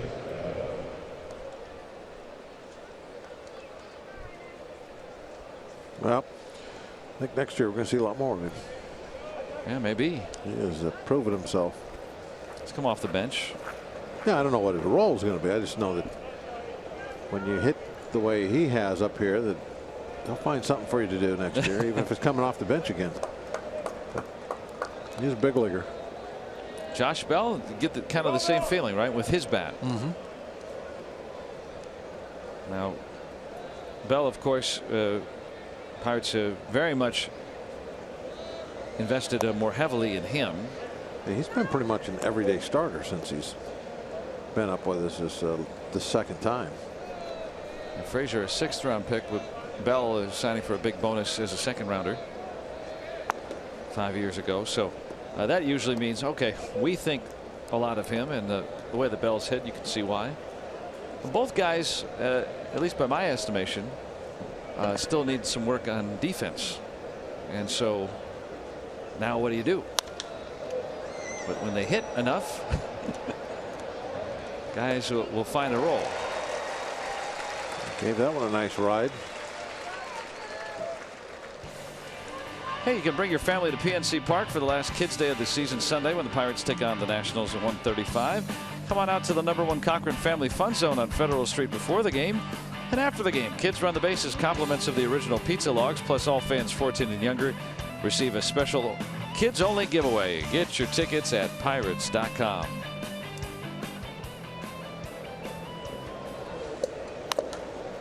Andrew McCutcheon has batted with 2 outs and the bases empty all 3 times today. That's something that the Pirates, when they started him as the #2 hitter to begin this year, but they were trying to avoid having him come up in those situations. But in mid-June, put back into his familiar #3 spot, and basically has hit with a similar amount of men on, but has come up in that situation with 2 outs and no men on way more often. I think that's what. Remember when we talked about he and Votto having the VIP talk out there at first base last time?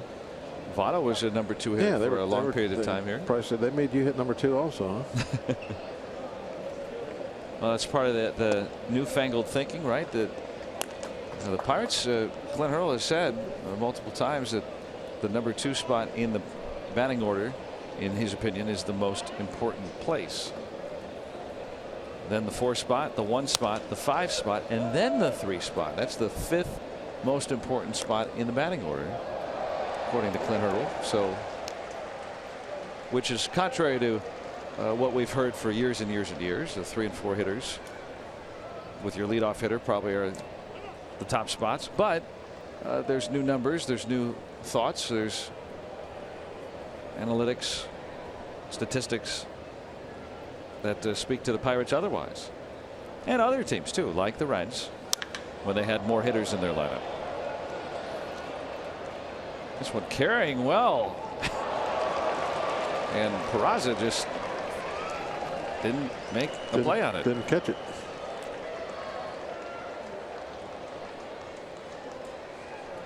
Okay. Not exactly playing the heck out of center field this afternoon, is it? Not much. Just kind of watched it. Went toward it though. Yeah, there he's like, really? No. Should I catch this? No, better not. I'll just let it hit the fence next to me. That's a little befuddling. Why? But that ball hit the fence about a foot from where he rested his glove. And McCutchen, I mean, you know, the way that he's behaving right there, he thinks, okay, it's a routine out. And he's right. Billy Hamilton on the disabled list for the Reds, who has done a nice job converting from a shortstop or a middle infielder, moving out to center field. One of the better center fielders in baseball, I think. The Reds are trying to do the same thing with Peraza here. He's not really had any experience in the outfield prior to last season. A little bit in the minors with the Braves, but not much. By what we've seen today, he's not responding as quickly. But he has not had as much experience as Billy Hamilton out there either. Hamilton got a full season in the minors before he got called up to center field. Who's their second baseman of the future? Is it Peraza? Probably Peraza with Zach Cozart at short. That's probably his best position.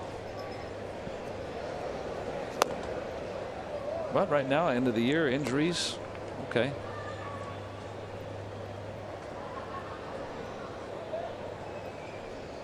That's why you take a look. You can say, oh, he can do this, or maybe he can't do this. On 3-0. Duvall is there. And the 2-out double left stranded. Still 5-2 Cincinnati.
Sports is brought to you by the Chevy Silverado and your Western PA Chevy dealers. And by Barrel. Visit Barrel.com to learn more about our 3 conveniently located collision centers. Let's go Bucks! Great American Ballpark in Cincinnati. 5-2, the Reds have the lead. And all the various Reds mascots racing. I don't know what that red thing is, but he's fast. That's Gapper. I don't know what he is either, but he's Gapper. He's got a kilt on for Scottish Heritage Day. yes, which paired Scotch are also being. Maybe this is the British Isles is a Yeah. Heritage Day. Welsh Heritage inning here. Smaller environment. Look at our Point Park tweets. I agree. Yeah. Or Mexico. Right. With the Kelly green and red helmets. And I don't have an eagle. that's fair.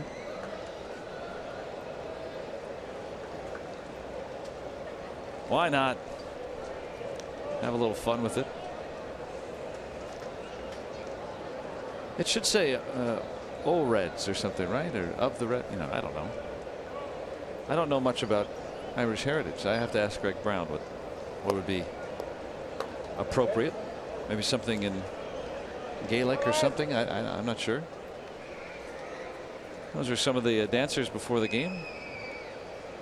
Focused in on the action. You don't see someone that age without without a phone right in front of their face. I want to share with everyone what's going on.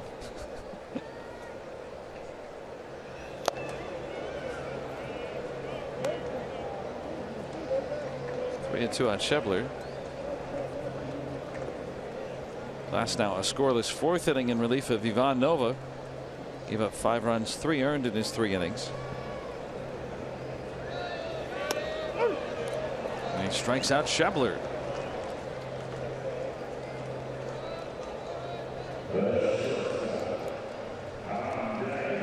We're talking last inning. That last outing he had working consistently with the fastball 96 to 98. And here back down around 93 to 95. And as he continues to get consistent, like we saw that flash last time around, that was enough for me to go, wow, this guy, once he gets that consistency, big tall frame, this is what everybody's talking about. Oh, nice little curveball there to get a head strike one. He hasn't been bad when we've seen him, but we were waiting for that kind of eye-popping performance. The velocity. Yeah. And the really sharp curve. But even so, that 93, because of those long arms, it probably gets on hitters a little quicker than, say, another guy's 93, right? That release point's a little closer to home plate. 0-2 pitch. You just try to bury that curveball, see if you get chase, and overthrew it a little.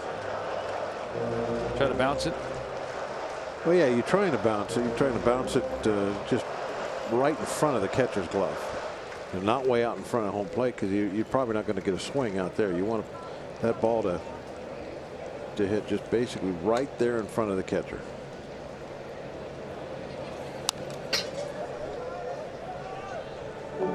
Still 1-2 on DeJesus.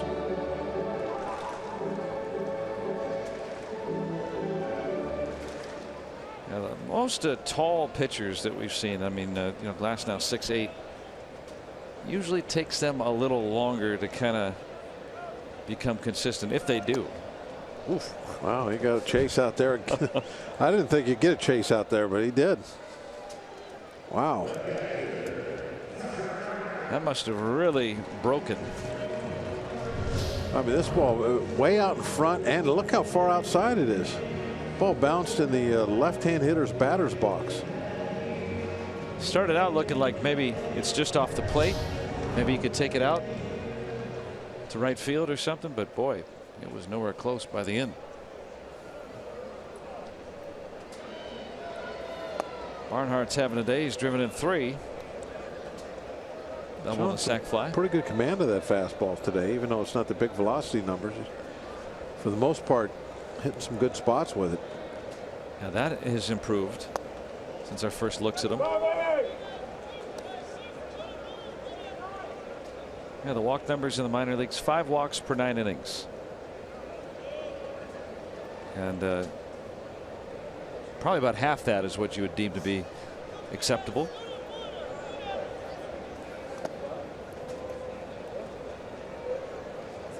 but also almost completely unhittable. I think he gave up about 5 hits per 9 innings too, which is off the charts good. Yeah, if you look at what they call it, the whip. Walks plus hits divided by innings that pitched. Probably was in a pretty good spot. Yeah, that overall number was good.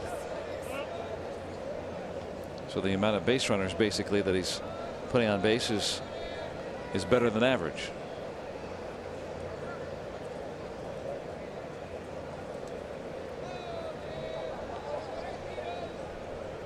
The pitching equivalent to an on-base percentage. Just about, yeah. 3-1. So you could say, well, he's only hitting .250, but he's got an on-base percentage of .350, so we're all right with it.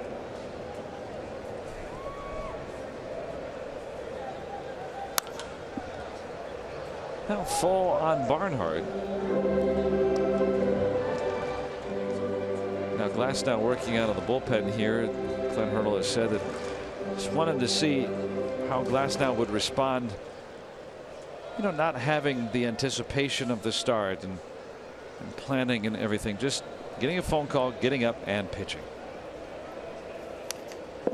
That's not to say that he's not in the plans to be a starting pitcher. He is. But here in September, just for this exercise, he wanted to see what that looks like, and he is. So far, Glasnow is looked good.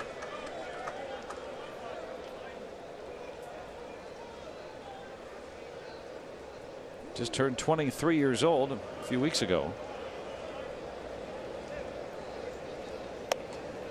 You know, again, we have no idea what his future lies as starter or whatever, but there have been guys with that kind of stuff and that kind of body type that have come along and have been absolute lockdown closers for a decade. So there is that little, like, makes you wonder what is he going to be like coming out of the bullpen.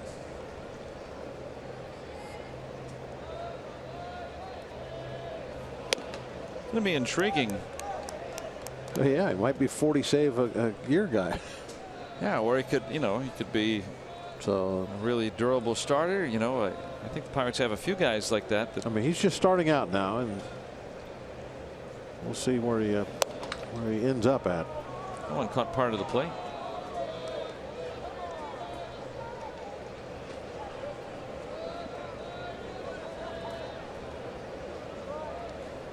According to Scott Berry on our UPMC strike zone. A little bit outside. I was going to think that was the best cutting fastball I've ever seen, because the point where it was caught and where across the plate was quite a difference. Hey, everyone. Can't get them all right. Scott Berry's done a nice job today.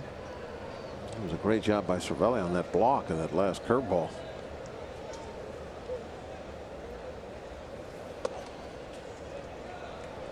Hooked the fastball that time. Yeah, we're talking about his command that had been very good, especially with the fastball, but it started to disappear once it got 2 outs this inning. Last few breaking balls have not been in a good spot at all. I've been missing badly with it, and now, as you just mentioned, that's a duck hook fastball that almost went to the backstop.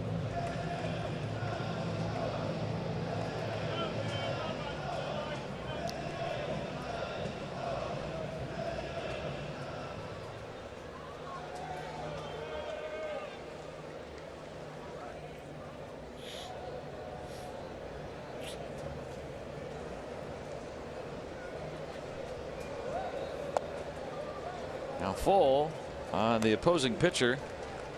Straley just got his first big league hit his last time around. 1 for 49 now.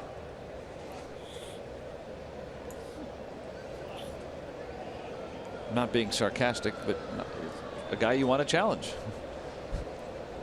Yep.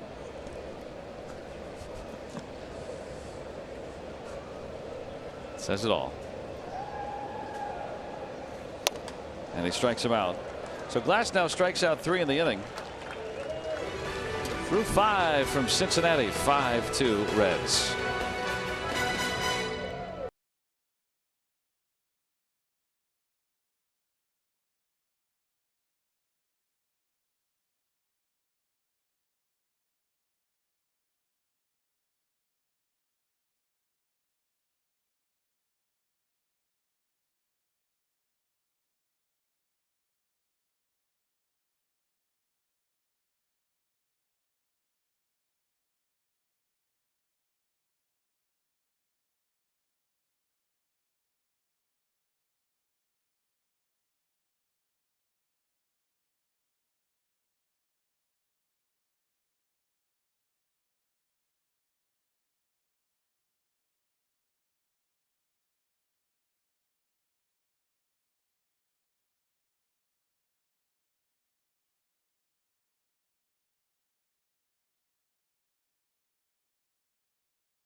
Copyrighted telecast is presented by the authority of the Pittsburgh Pirates and may not be reproduced or retransmitted in any form.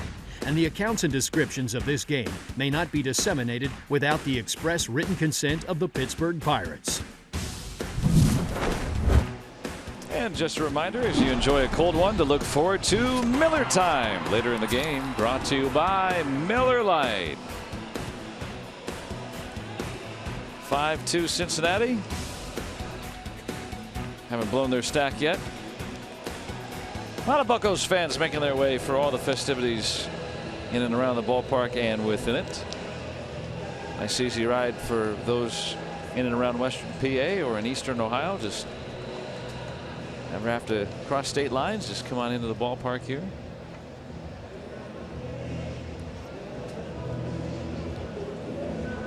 Probably should have saved the red shirt for tomorrow, but it's okay.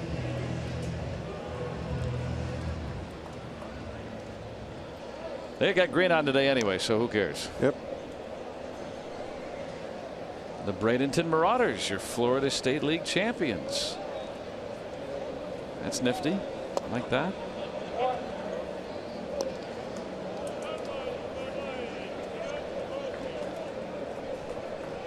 Jung Ho Gung has been on base both times today.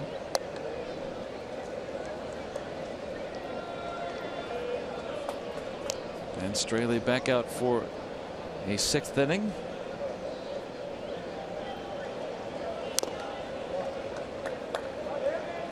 You know, he's going to, not that wins amount to much these days, but he's going for his 13th victory today. He leads the Reds. The Pirates finally got their first double-digit winner yesterday. Juan Nicasio won in relief. He's got 10 wins now, leading the ball club. One gone here in the 6th.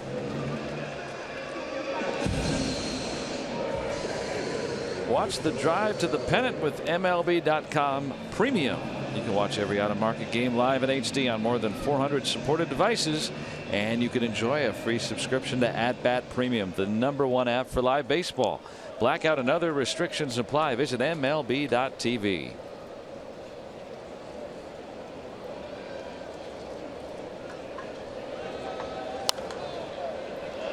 Cervelli today has singled and walked.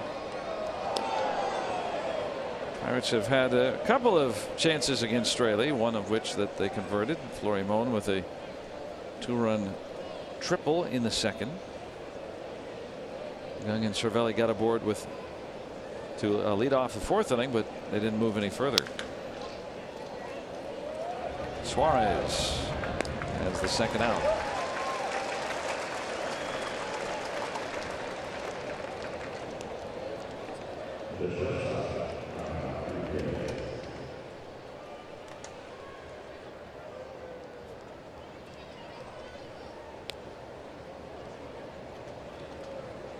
Very affable, always upbeat, talking to people, having a good time.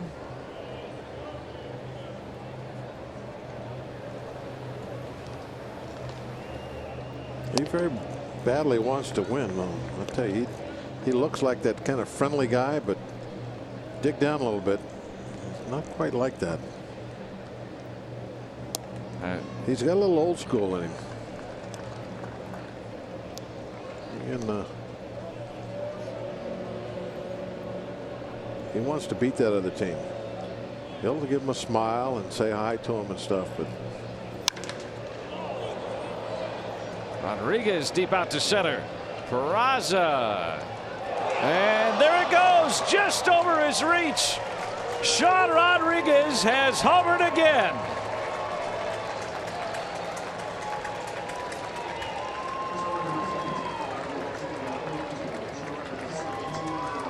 I thought that Jung Ho was hot. 5 homers on the road trip.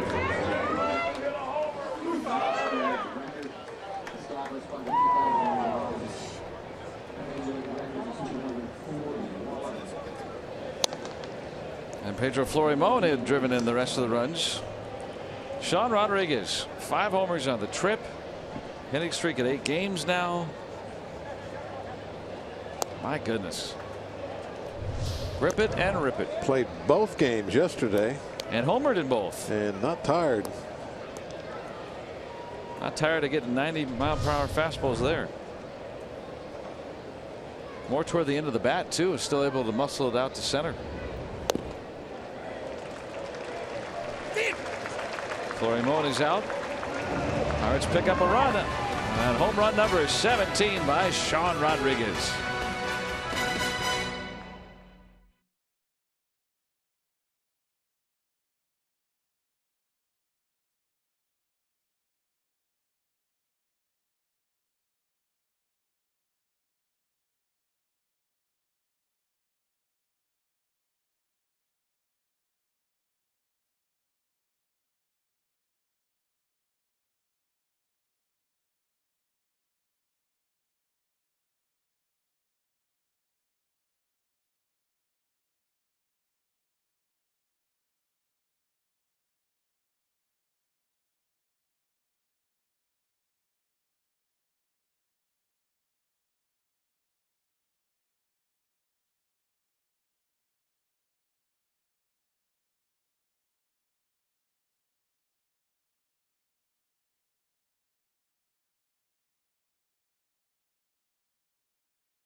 Cleveland has dominated Detroit in the season series.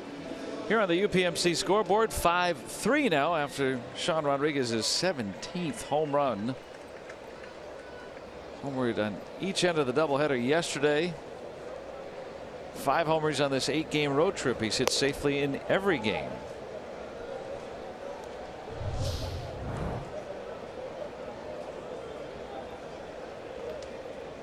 You can see if you watch the catcher's glove there, how far that was from the spot that they were trying to throw. It ended up being a mistake pitch. Peraza gave it a look off of his glove. Yeah, too. ball hit his glove. I didn't know that.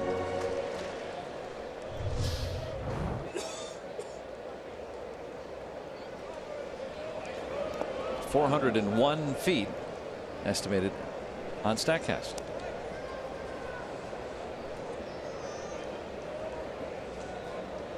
Now just beside that, I guess.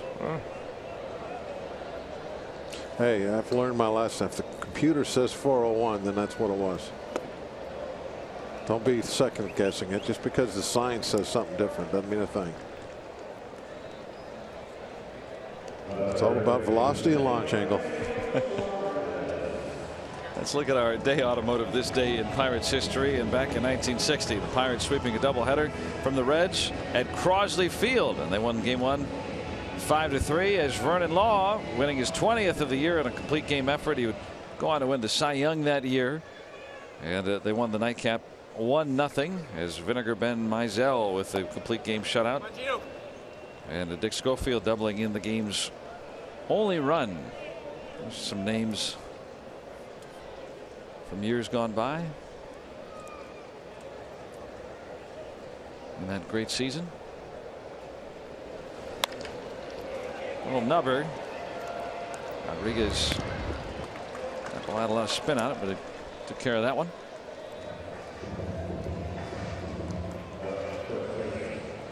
And today marks the U.S. Air Force's 69th birthday. USAA honors those who have served in the U.S. Air Force and all our service members from around the world.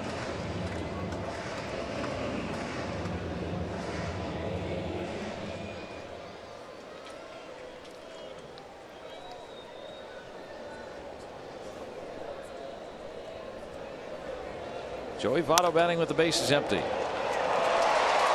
He's been on base every time today. It happens with him occasionally. Can't get him out. Pirates did a good job in the doubleheader, 0 for 8, but you know that's just not going to last long.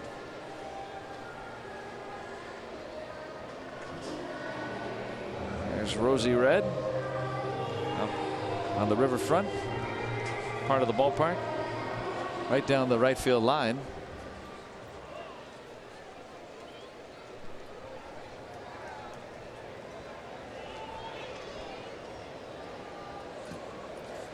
You're a big fan of Rosy Red, huh? Oh, all of them. I think they do a great job here with their big heads. Yeah.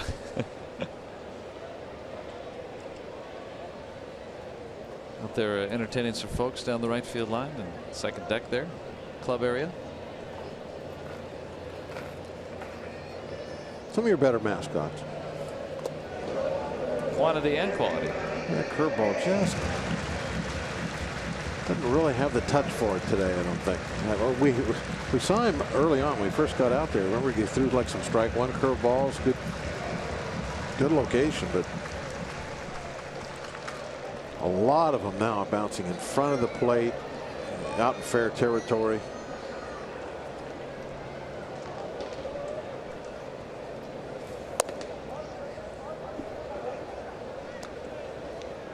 Well, we were talking there earlier about Glasnow's last outing on Friday, where for the first time as a Pirate we saw him with that, not only with that fastball velocity up in the upper 90s easily and consistently, but also the curveball with a terrific snap. Yep.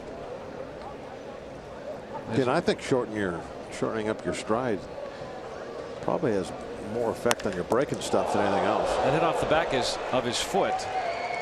Maybe a base hit.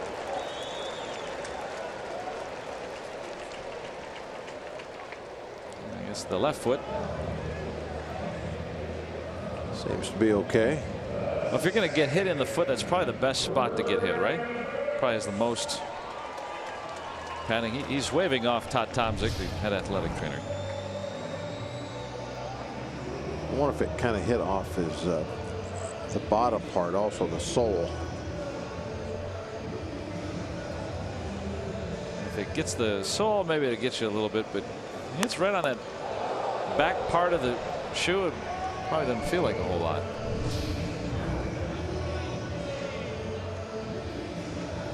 Glasnow has convinced everybody that it's just fine.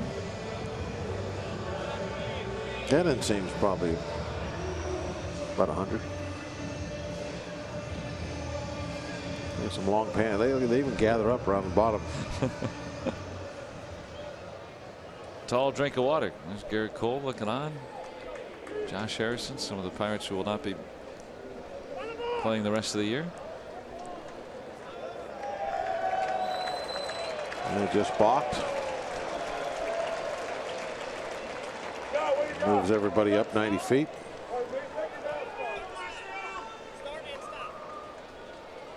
Glenn Hurdle satisfied with the explanation. Yeah, I wanted to know what it was they called, but there you can see it. Yep. Just that flinch. If you're on the rubber, you can't do that with men aboard.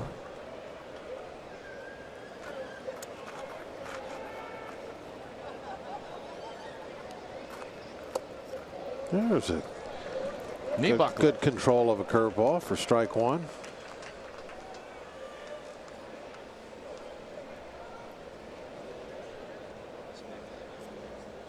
Always nice to make the hitter give a little ground to you when you throw that hook.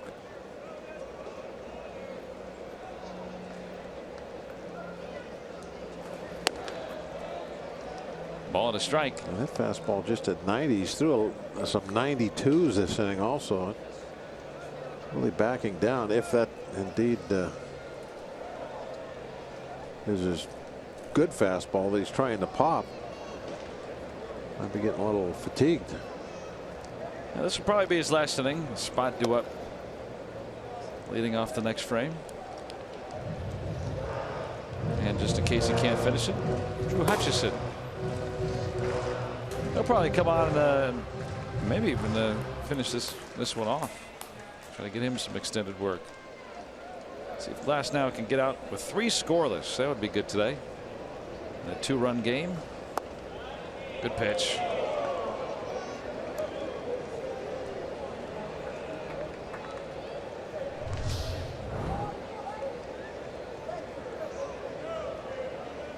Curveball is always the toughest pitch for an umpire to judge because it's where it breaks over the front of the plate, not where it's caught.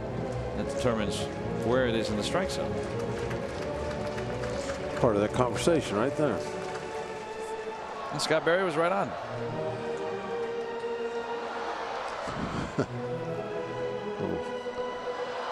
little smile and a chuckle there at the end.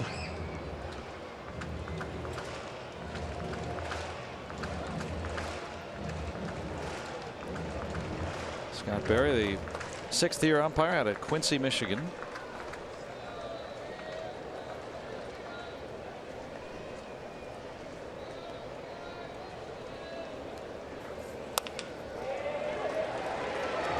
Rodriguez made that look easy. A little bit of a tough hop. 2 hits, 2 left through 6. Pirates within 2.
Roots Sports is brought to you by USAA Insurance, banking and investments tailored for the military community.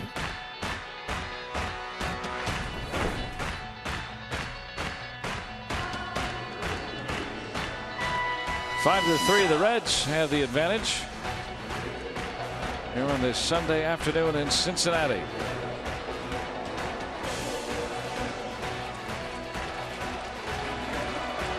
Bring your hat, come on. Have a good time here at the ballpark.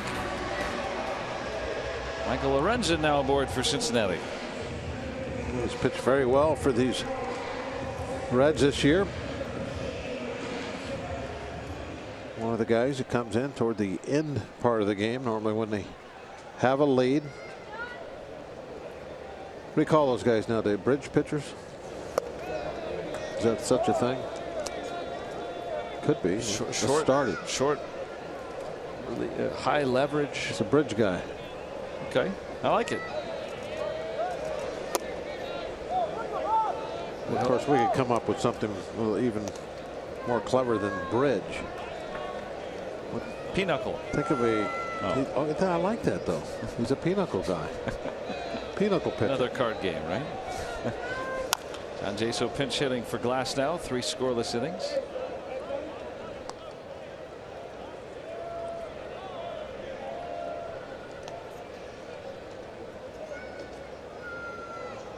Jaso with 8 pinch hits.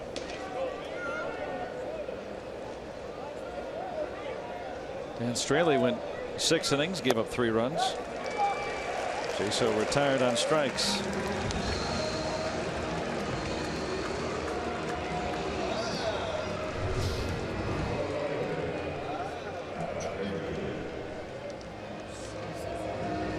Pretty big swing on that pitch, came up empty, trying to put that one out in those stands. Bob, we got a friend of yours. Oh yeah, heard you're a big fan, so no. That hot shot is going to get Frazier aboard. Been aboard a lot lately. Wow. She came all the way up to see you. Look at that. Here on Irish Heritage Day. Amazing. No green though. Yeah. How come there's no green? Hi. How you doing? Well, it's a pleasure to meet you. Hi. Bob's a big fan of yours. I'm talking about you. Yeah, you guys do a great job down there. He's been talking about you pretty much the entire game. Oh yeah, all game long. Yes. Yeah. Yep. That's amazing. I don't mean to give you a big head or anything, but just that one gets away, and Frazier's going to move up.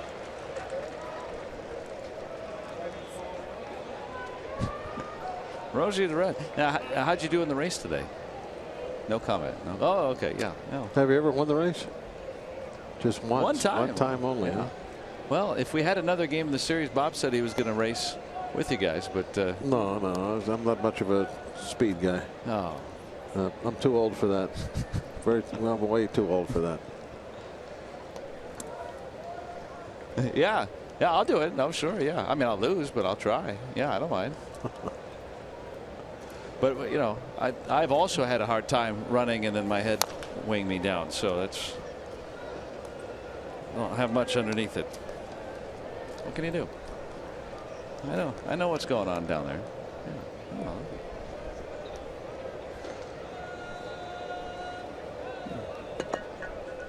Yeah, a little bit of cowlick here. Yeah, you want to be our stylist? Yeah. Needs a polishing, right? Yeah, you got something.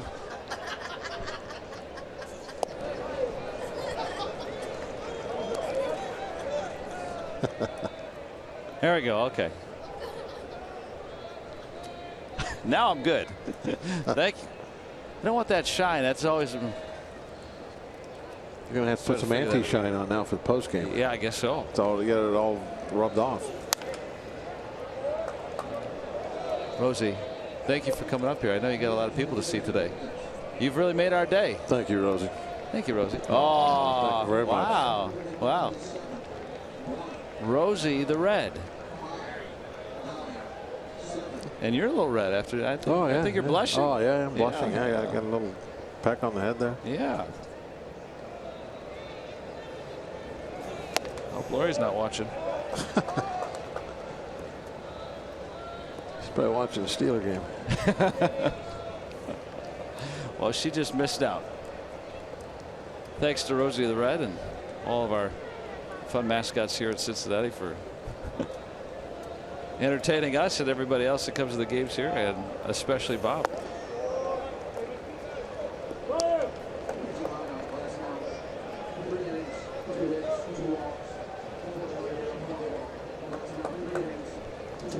Now, those guys don't have any mascots. I don't see Gapper going in there and tickling John Wayne or anything like that.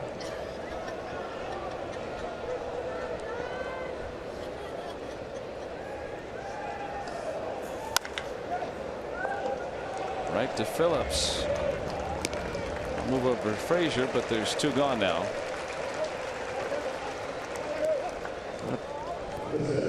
Excellent chance to tie the game here with 1 swing of the bat. Well, Andrew McCutchen has driven in a run in each of his last 5 games. Has yet to do so here today. Bob and Rosie sit in the tree.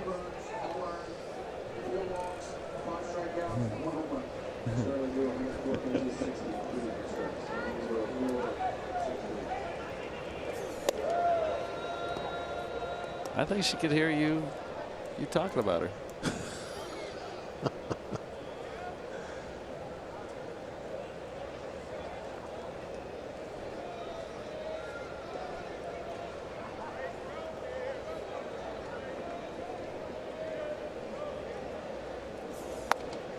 Well, 2-0 on McCutchen. No chance here. 2-out hit, make it a 1-run game. I'm on a home run. 7th inning. Do it with 1 swing. Yeah. Phillips will get the final out. Pirates try to take advantage of the errors, and they'll stretch, trailing 5-3.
And this is how we got here in an eventful 2nd inning. Pedro Florimon with a 2-out triple that scored a pair. The Pirates had a lead, but the Reds answered.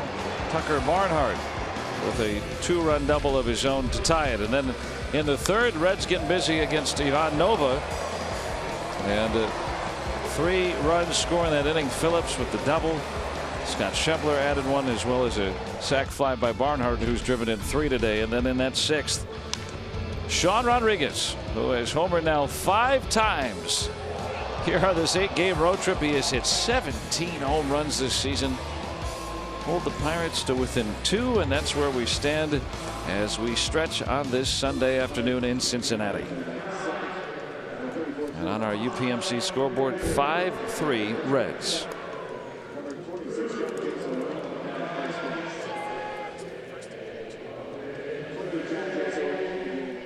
A little early for the flag to be coming out. We still got some runs to score. Probably get the Rays out up in the air. Tyler Glasnow did a good job. 3 scoreless innings of relief to hold him. And now Drew Hutchison. He'll hopefully be picking up a W today. Add to that 1-0 record. If he can hold them and we can score. Just a 2-run ball game, and the ball, as we know, will fly out of here really quick. It's still anybody's game at this point. John Jaso remains in the ball game to play first. Pitcher will bat on the 2 spot as Bell is out.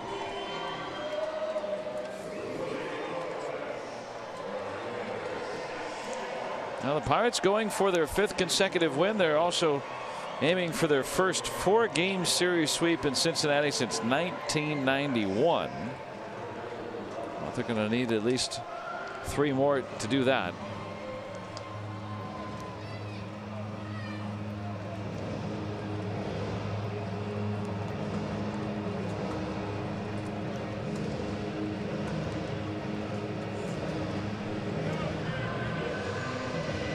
Hutchison coming over in that trade that sent Francisco Liriano and a couple of prospects to Toronto. And will, depending on how the offseason shakes out, he might be one of the guys that will get a look at the starting rotation in the spring. That should be very interesting when spring training gets here. I would think that next year will be a few more question marks than we've had in the past couple years. Yeah, it might be depending on who gets acquired, who gets moved around, of course. But for instance, this year it was kind of like, okay, there's 6 guys for 5 spots. You're right. There was a kind of 2-headed race. Well, not even really. I mean, Vogelsong started as the number 5 starter, and then Nicasio just pitched so well he kind of moved into that 5 spot. Schebler streaking with a leadoff double here. But there wasn't a lot of thought. Right, and I the think other this 4 next spots. year, the way it looks right now, as you said, who knows what the roster is going to look like, but it could be some legitimate, competition for maybe at least 2 of those spots next season. Now Hutchison in the hole early.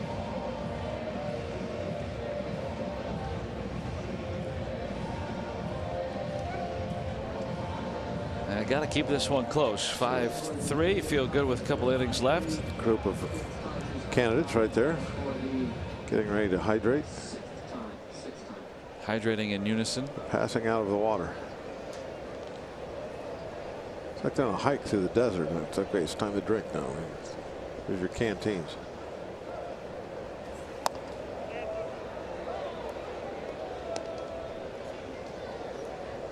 Yeah, it looks like Garrett Cole is going to be just fine. He'll do all of his normal offseason conditioning. Ryan Vogelsong will be a free agent at year's end at age 39. And Neil Huntington saying on his radio show today, Vogelsong may not start anymore this year. It's at least under consideration that someone else will fill his role here toward the end of the year. And they'll move the runner over on the sacrifice by DeJesus. Now, Clint Hurdle has not set the rotation for the Milwaukee series yet coming up. Off day tomorrow. And then a 3-game set starting Tuesday. And Vogelsong in his last 4 starts has been ineffective after being so very good in his first 5 coming off the DL. And plus, at this point, clearly, the Pirates are looking more toward what is going to help us understand what we've got for 2017. Trying to win today, but also with an eye toward that.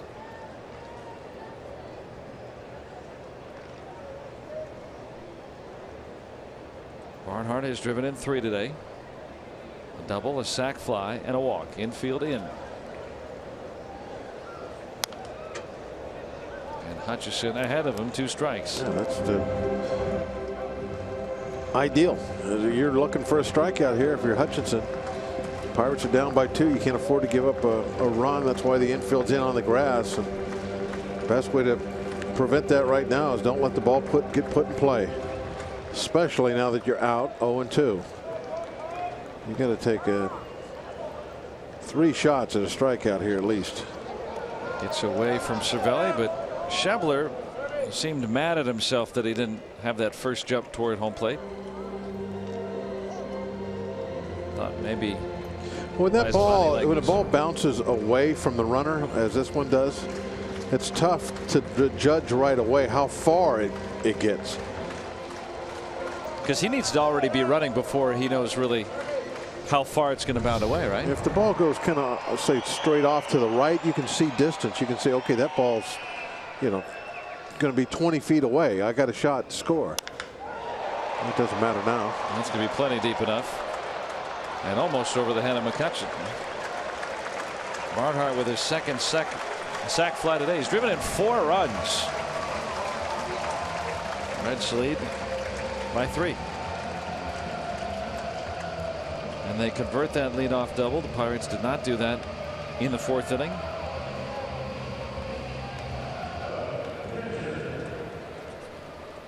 Played a little small ball there. They got the leadoff double, but then they went sacrifice bunt, sac fly.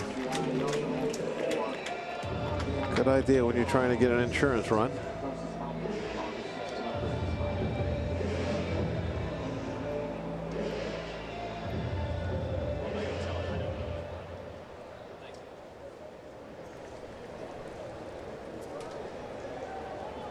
So the pitcher Lorenzen bats with the bases clear. So if you get Barnhart, they're going to lift Lorenzen.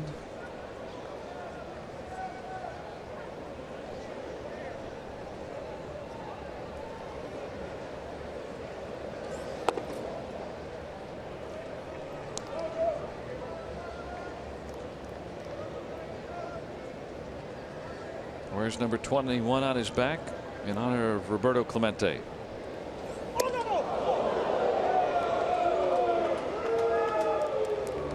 Can hear Cervelli there sounding the warning. Like he said, oh, no, no.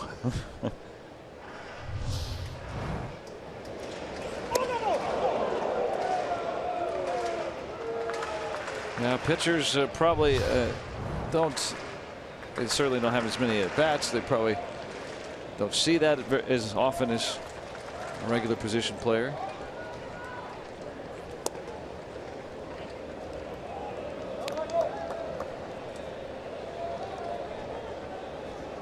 There's a shirt with Clemente's number 21.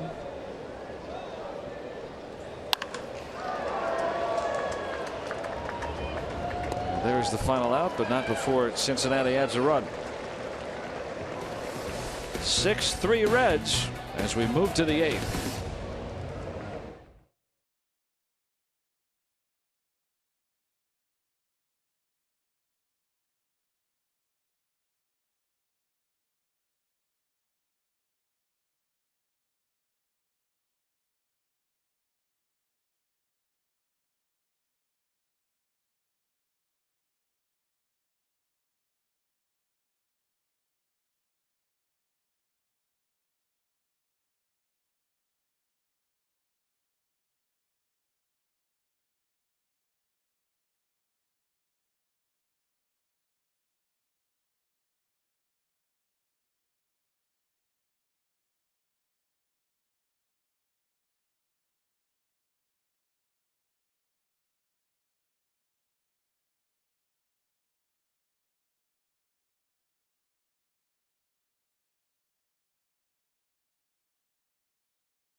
Say time overall working for the weekend in this series versus the Reds.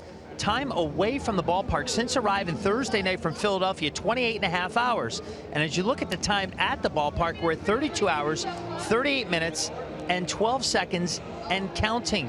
We wondered yesterday, Joe and Bob, if it was going to be more time at the ballpark or more time at the hotel. We figured it would come out around close when we got here. But look at that now, a 4-hour difference and counting. Probably going to be 5 more hours spent here at Great American Ballpark than at the hotel. So nice you get, you know, a couple visitors like Rosita Red, right? Thanks, Robbie. Yeah, you know, both teams have tried to make sure that they've conserved rest for the players. They've had them come in late in the mornings, as close to game time as they possibly can. A lot of the pregame work not done like normal because they're doing a lot of in-game work.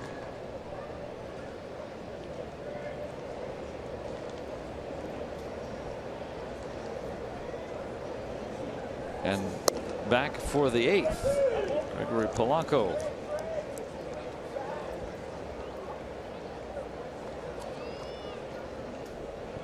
Polanco looking for his first hit since Friday.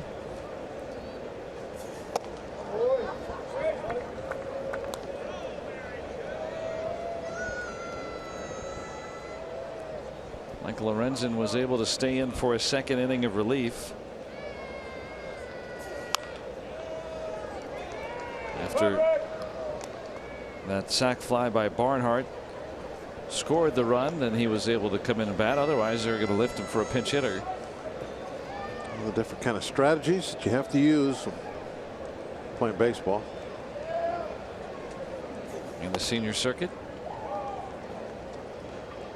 Well, you could add that. I don't know. Right, so it's the only place anymore baseball is played that I know of. Occasionally in the minors. 2 National League teams. On a certain night. Yeah, certain nights you can get a little bit of that. Double A or above. You're right. Double A and Triple A levels.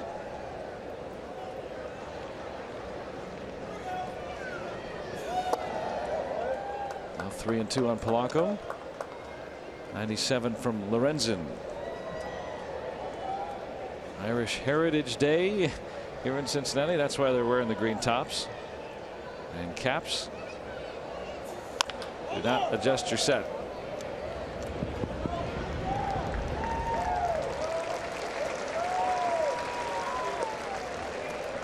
That sounds like an old phrase these days, a television set.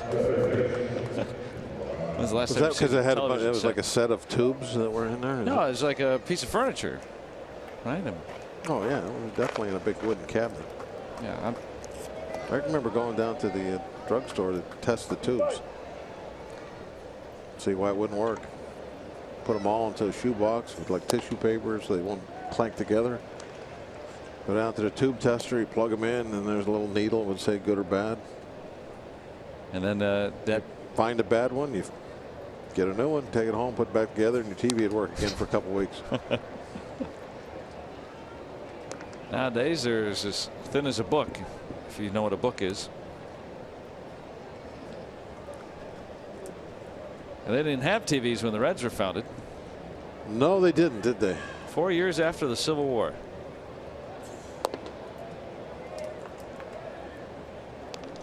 They went something like, I want to say they went 72-0 or something like that year, but they were playing a bunch of semi-pro teams because they were the only professional team. They were the first and only at that time, the Cincinnati Red Stockings.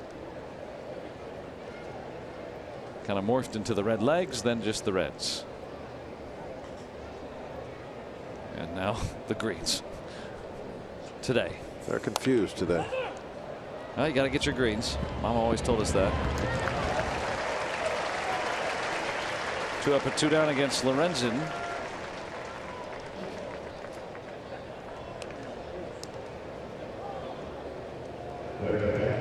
They'll probably be wearing these tomorrow if they can beat the Pirates today. Pirates coming in on a 4-game winning streak and had an early lead. They were up 2-0, but the Reds tied it in the second, and then a 3-run third, and the Reds have been ahead ever since. It wasn't Nova's day, giving up those 5 early runs.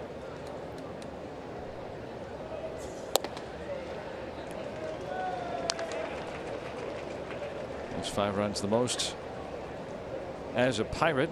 3 innings, and Tyler Glasnow went 3 innings in relief, 3 scoreless.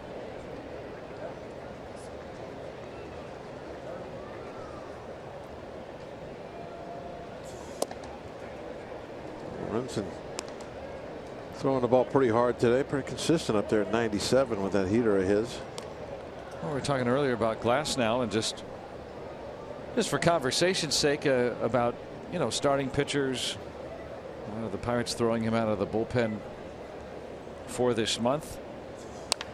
Well, sometimes, like in this case with Lorenzen, the Reds brought him up as a starting pitcher last year. He's only 24 years old. He's a year older than Glasnow. Decided to put him into the bullpen, and his results have improved quite a bit. Now, Glasnow, that's way too early to tell. Of course, the Pirates are looking at him as a starting pitcher, as they should, but just for conversation's sake again, sometimes at some point that you can look at a guy and change his role and maybe change his outcome as well.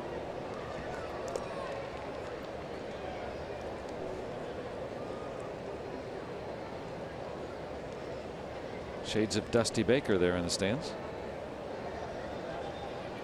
I think the first place you always have to look with these young guys is, can they be a good or a very good starting pitcher?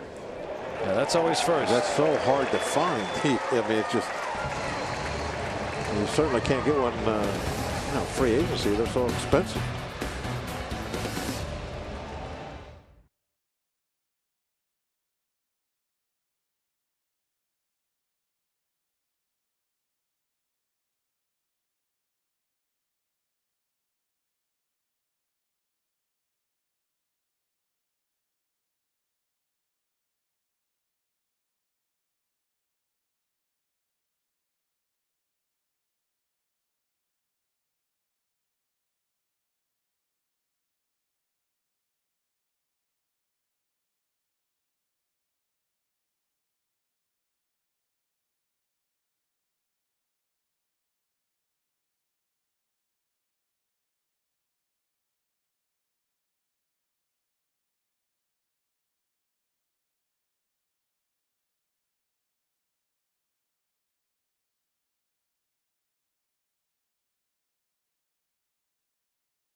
Pirates Baseball on Root Sports is brought to you by Kenny Ross, Total Confidence Pricing, and by Levin Furniture, the official furniture and mattress supplier to the Pittsburgh Pirates. For the best quality, service, and value, shop Levin's. Let's go Bucks!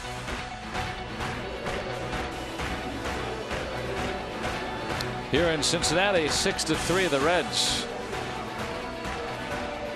trying to get one out of this series. Enough to make you dance. Tired her out.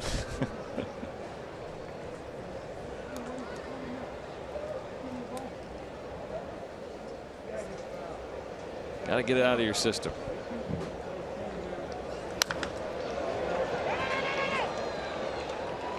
Peraza lines out to start their half of the 8th.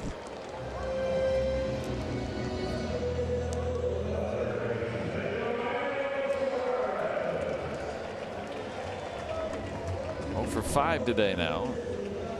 Nova, Glasnow, then Hutchison.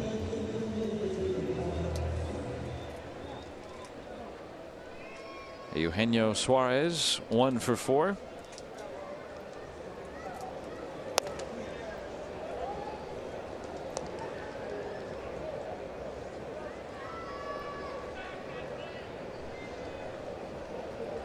quickly.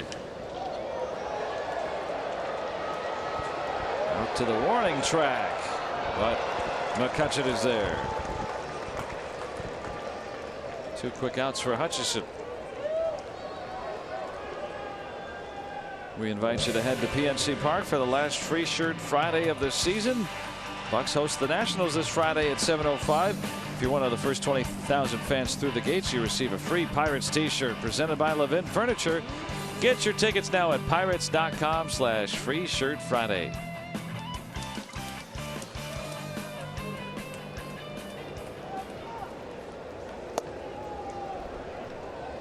Strike to Votto. Jared Hughes, our model, hanging out in the Bucco bullpen. Votto deep, and this one ain't coming back. Well, it did, but it's a home run. He's not sure. It left the ballpark, and it's been signaled a home run. It's a home run. He's got to listen for the fireworks, doesn't he? Once you hear pow, Reds putting this one out of reach, 7-3 now. They've tacked on runs in the 7th and 8th innings. The Pirates at this point of the ball game are going to challenge it, but it went over and came back. Yeah.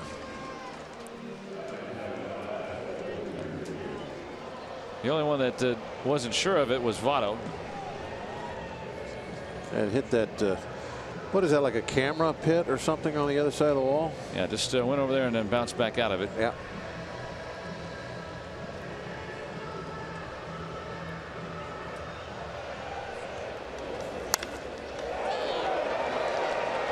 And Votto thinking, okay, it's going to be out of here. No, wait, it's off the top of the wall. Wait, no, what is it? And all the while, Carlos Torres was signaling home run. That's a signal for home run. A twirly thing. Yeah, circular motion in and around and above the head. I mean, circle the bases. Yeah. I beg your pardon. This is a crew chief review, and they just wanted to make sure that the home run was indeed the case. Votto's 25th. He's already rounded the bases.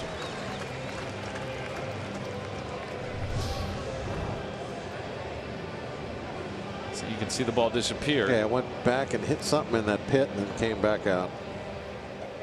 That open pit right there just comes right back. So Votto on base all 5 times today,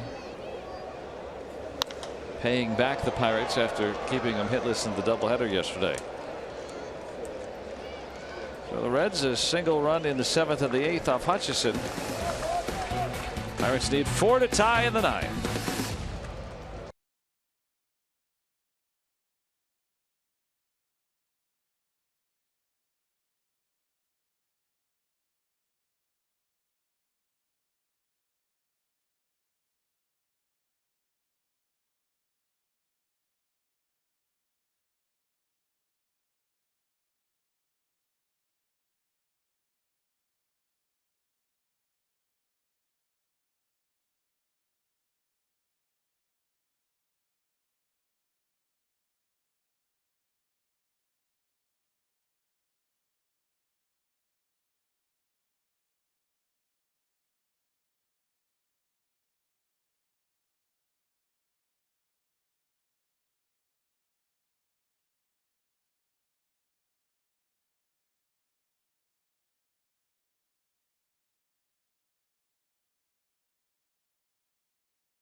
Games left on this road trip as the Pirates will travel to Milwaukee for a series at Miller Park.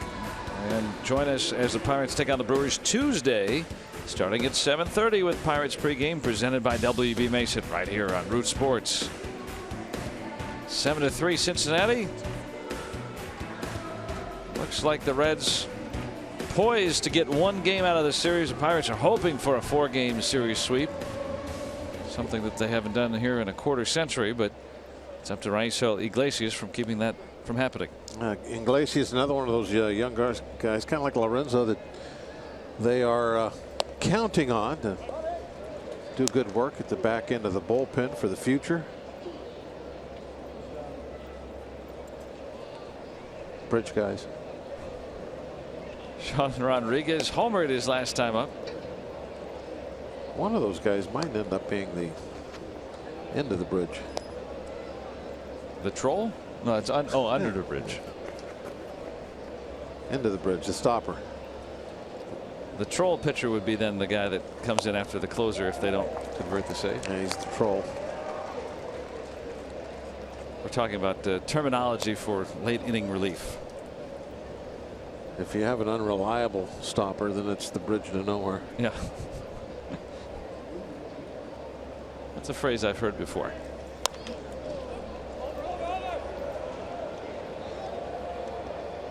And one out.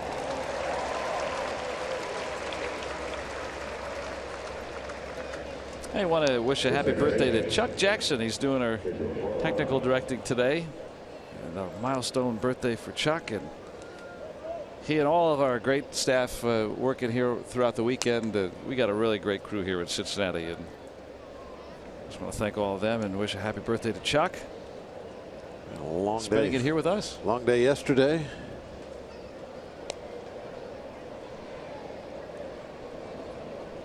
Pedro Florimon drove in 2 of the 3 runs today.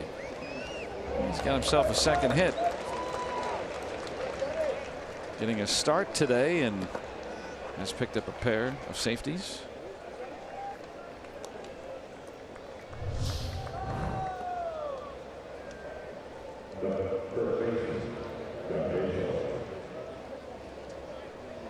Got the ball in and still was able to hit it to left. CNI ground ball. It's one of those lucky ones that make up for the line drive outs. Jaso struck out as a pinch hitter, now in the game at first base.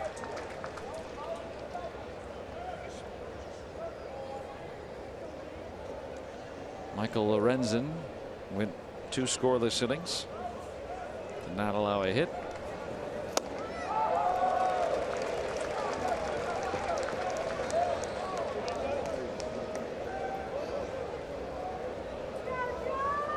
Likely only going to be 2 relievers on this bridge for the Reds today. Short bridge. Twin span. It's stopped by Barnhart.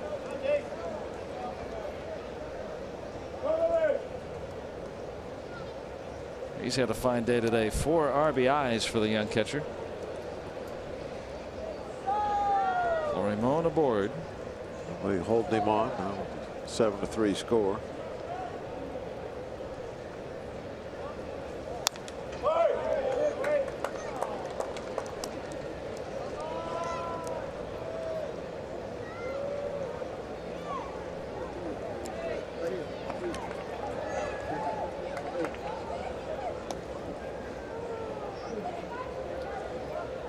So with those sunglasses on. Some hitters like that, some don't. Bright hazy sunshine today, but whenever it's bright out, he'll wear them. Marte will wear them. First I remember, and I can't tell you, he might have been the 100th guy to wear, but Reggie Jackson I remember would wear sunglasses when he was with the Yankees, maybe even with the Orioles one year.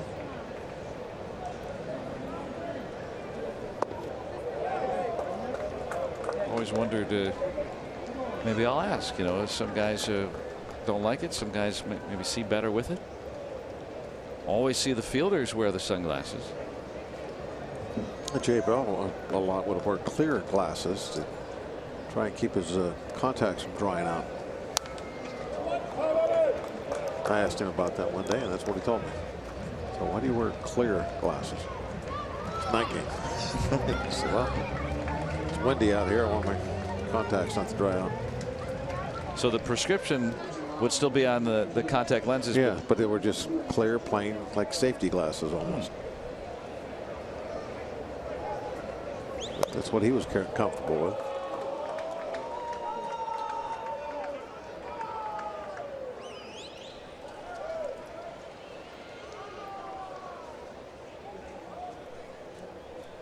Hernán Iribarren, who just came in this inning for Phillips, he's got sunglasses on. The fielders a lot of times will do that. The hitters not as often.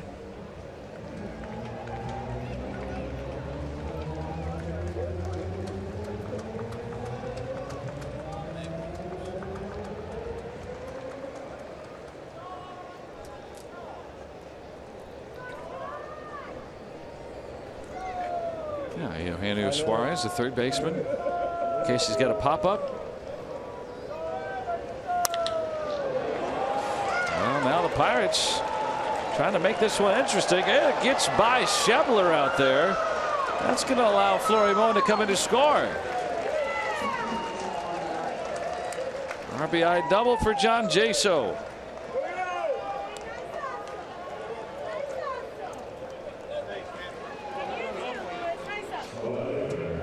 We've seen a guy on stilts here today juggling. We have seen a large-headed mascot, and we are hearing the calliope every now and then too. We've seen 4 errors today between the clubs and a few plays like that. At this point, the main thing is base runners. You got to have hits. No matter what, got to have hits. What's that? Keep the line moving, right? Yep. Doesn't matter what kind of hits until you get the last guy up there. Then it matters. Well, the tying run is on deck at this point, meaning that it's starting to get interesting here with 1 out.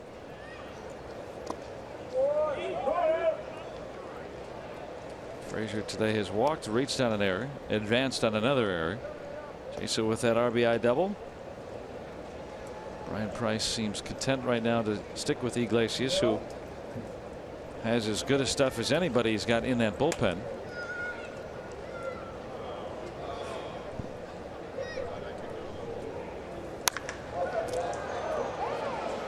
And that's going to be the second out. Well hit, but right at Duvall. And the pitcher spot after an earlier double switch coming up.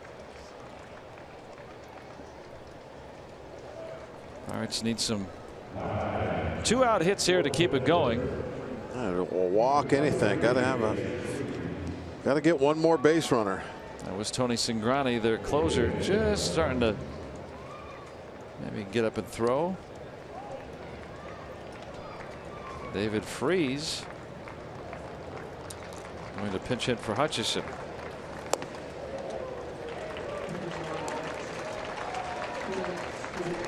Freese with 4 pinch hits, 1 run batted in.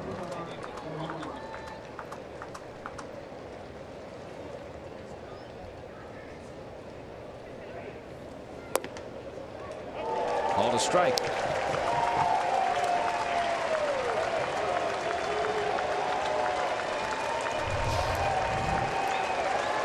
A good little slider right there. Excellent pitch. Pirates down to their last strike. A run across here in the 9th. Andrew McCutchen would be next if Freese can get aboard.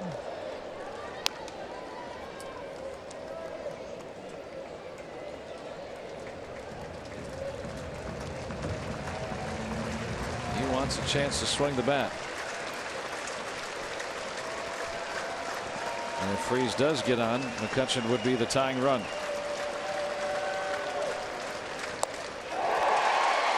97 from Iglesias. And the Reds survived to get one in the series as they win here this afternoon 7-4. Now this game was I think really a lot different than what we had seen right from the very beginning, and that was the difference. Once they were able to get those 5 runs off Nova, then that made it a different sort of animal, and they just had to play catch up all afternoon. And Straley did a pretty good job, and those 2 young right-handers that came in at the end of the game, they are tough when they're throwing strikes. And the Pirates had a few chances. They went 1 for 11 with runners in scoring position today, but it was that early offense helping the Reds to the 7-4 victory. And now let's go to the post-game show and out to Dan and Teague.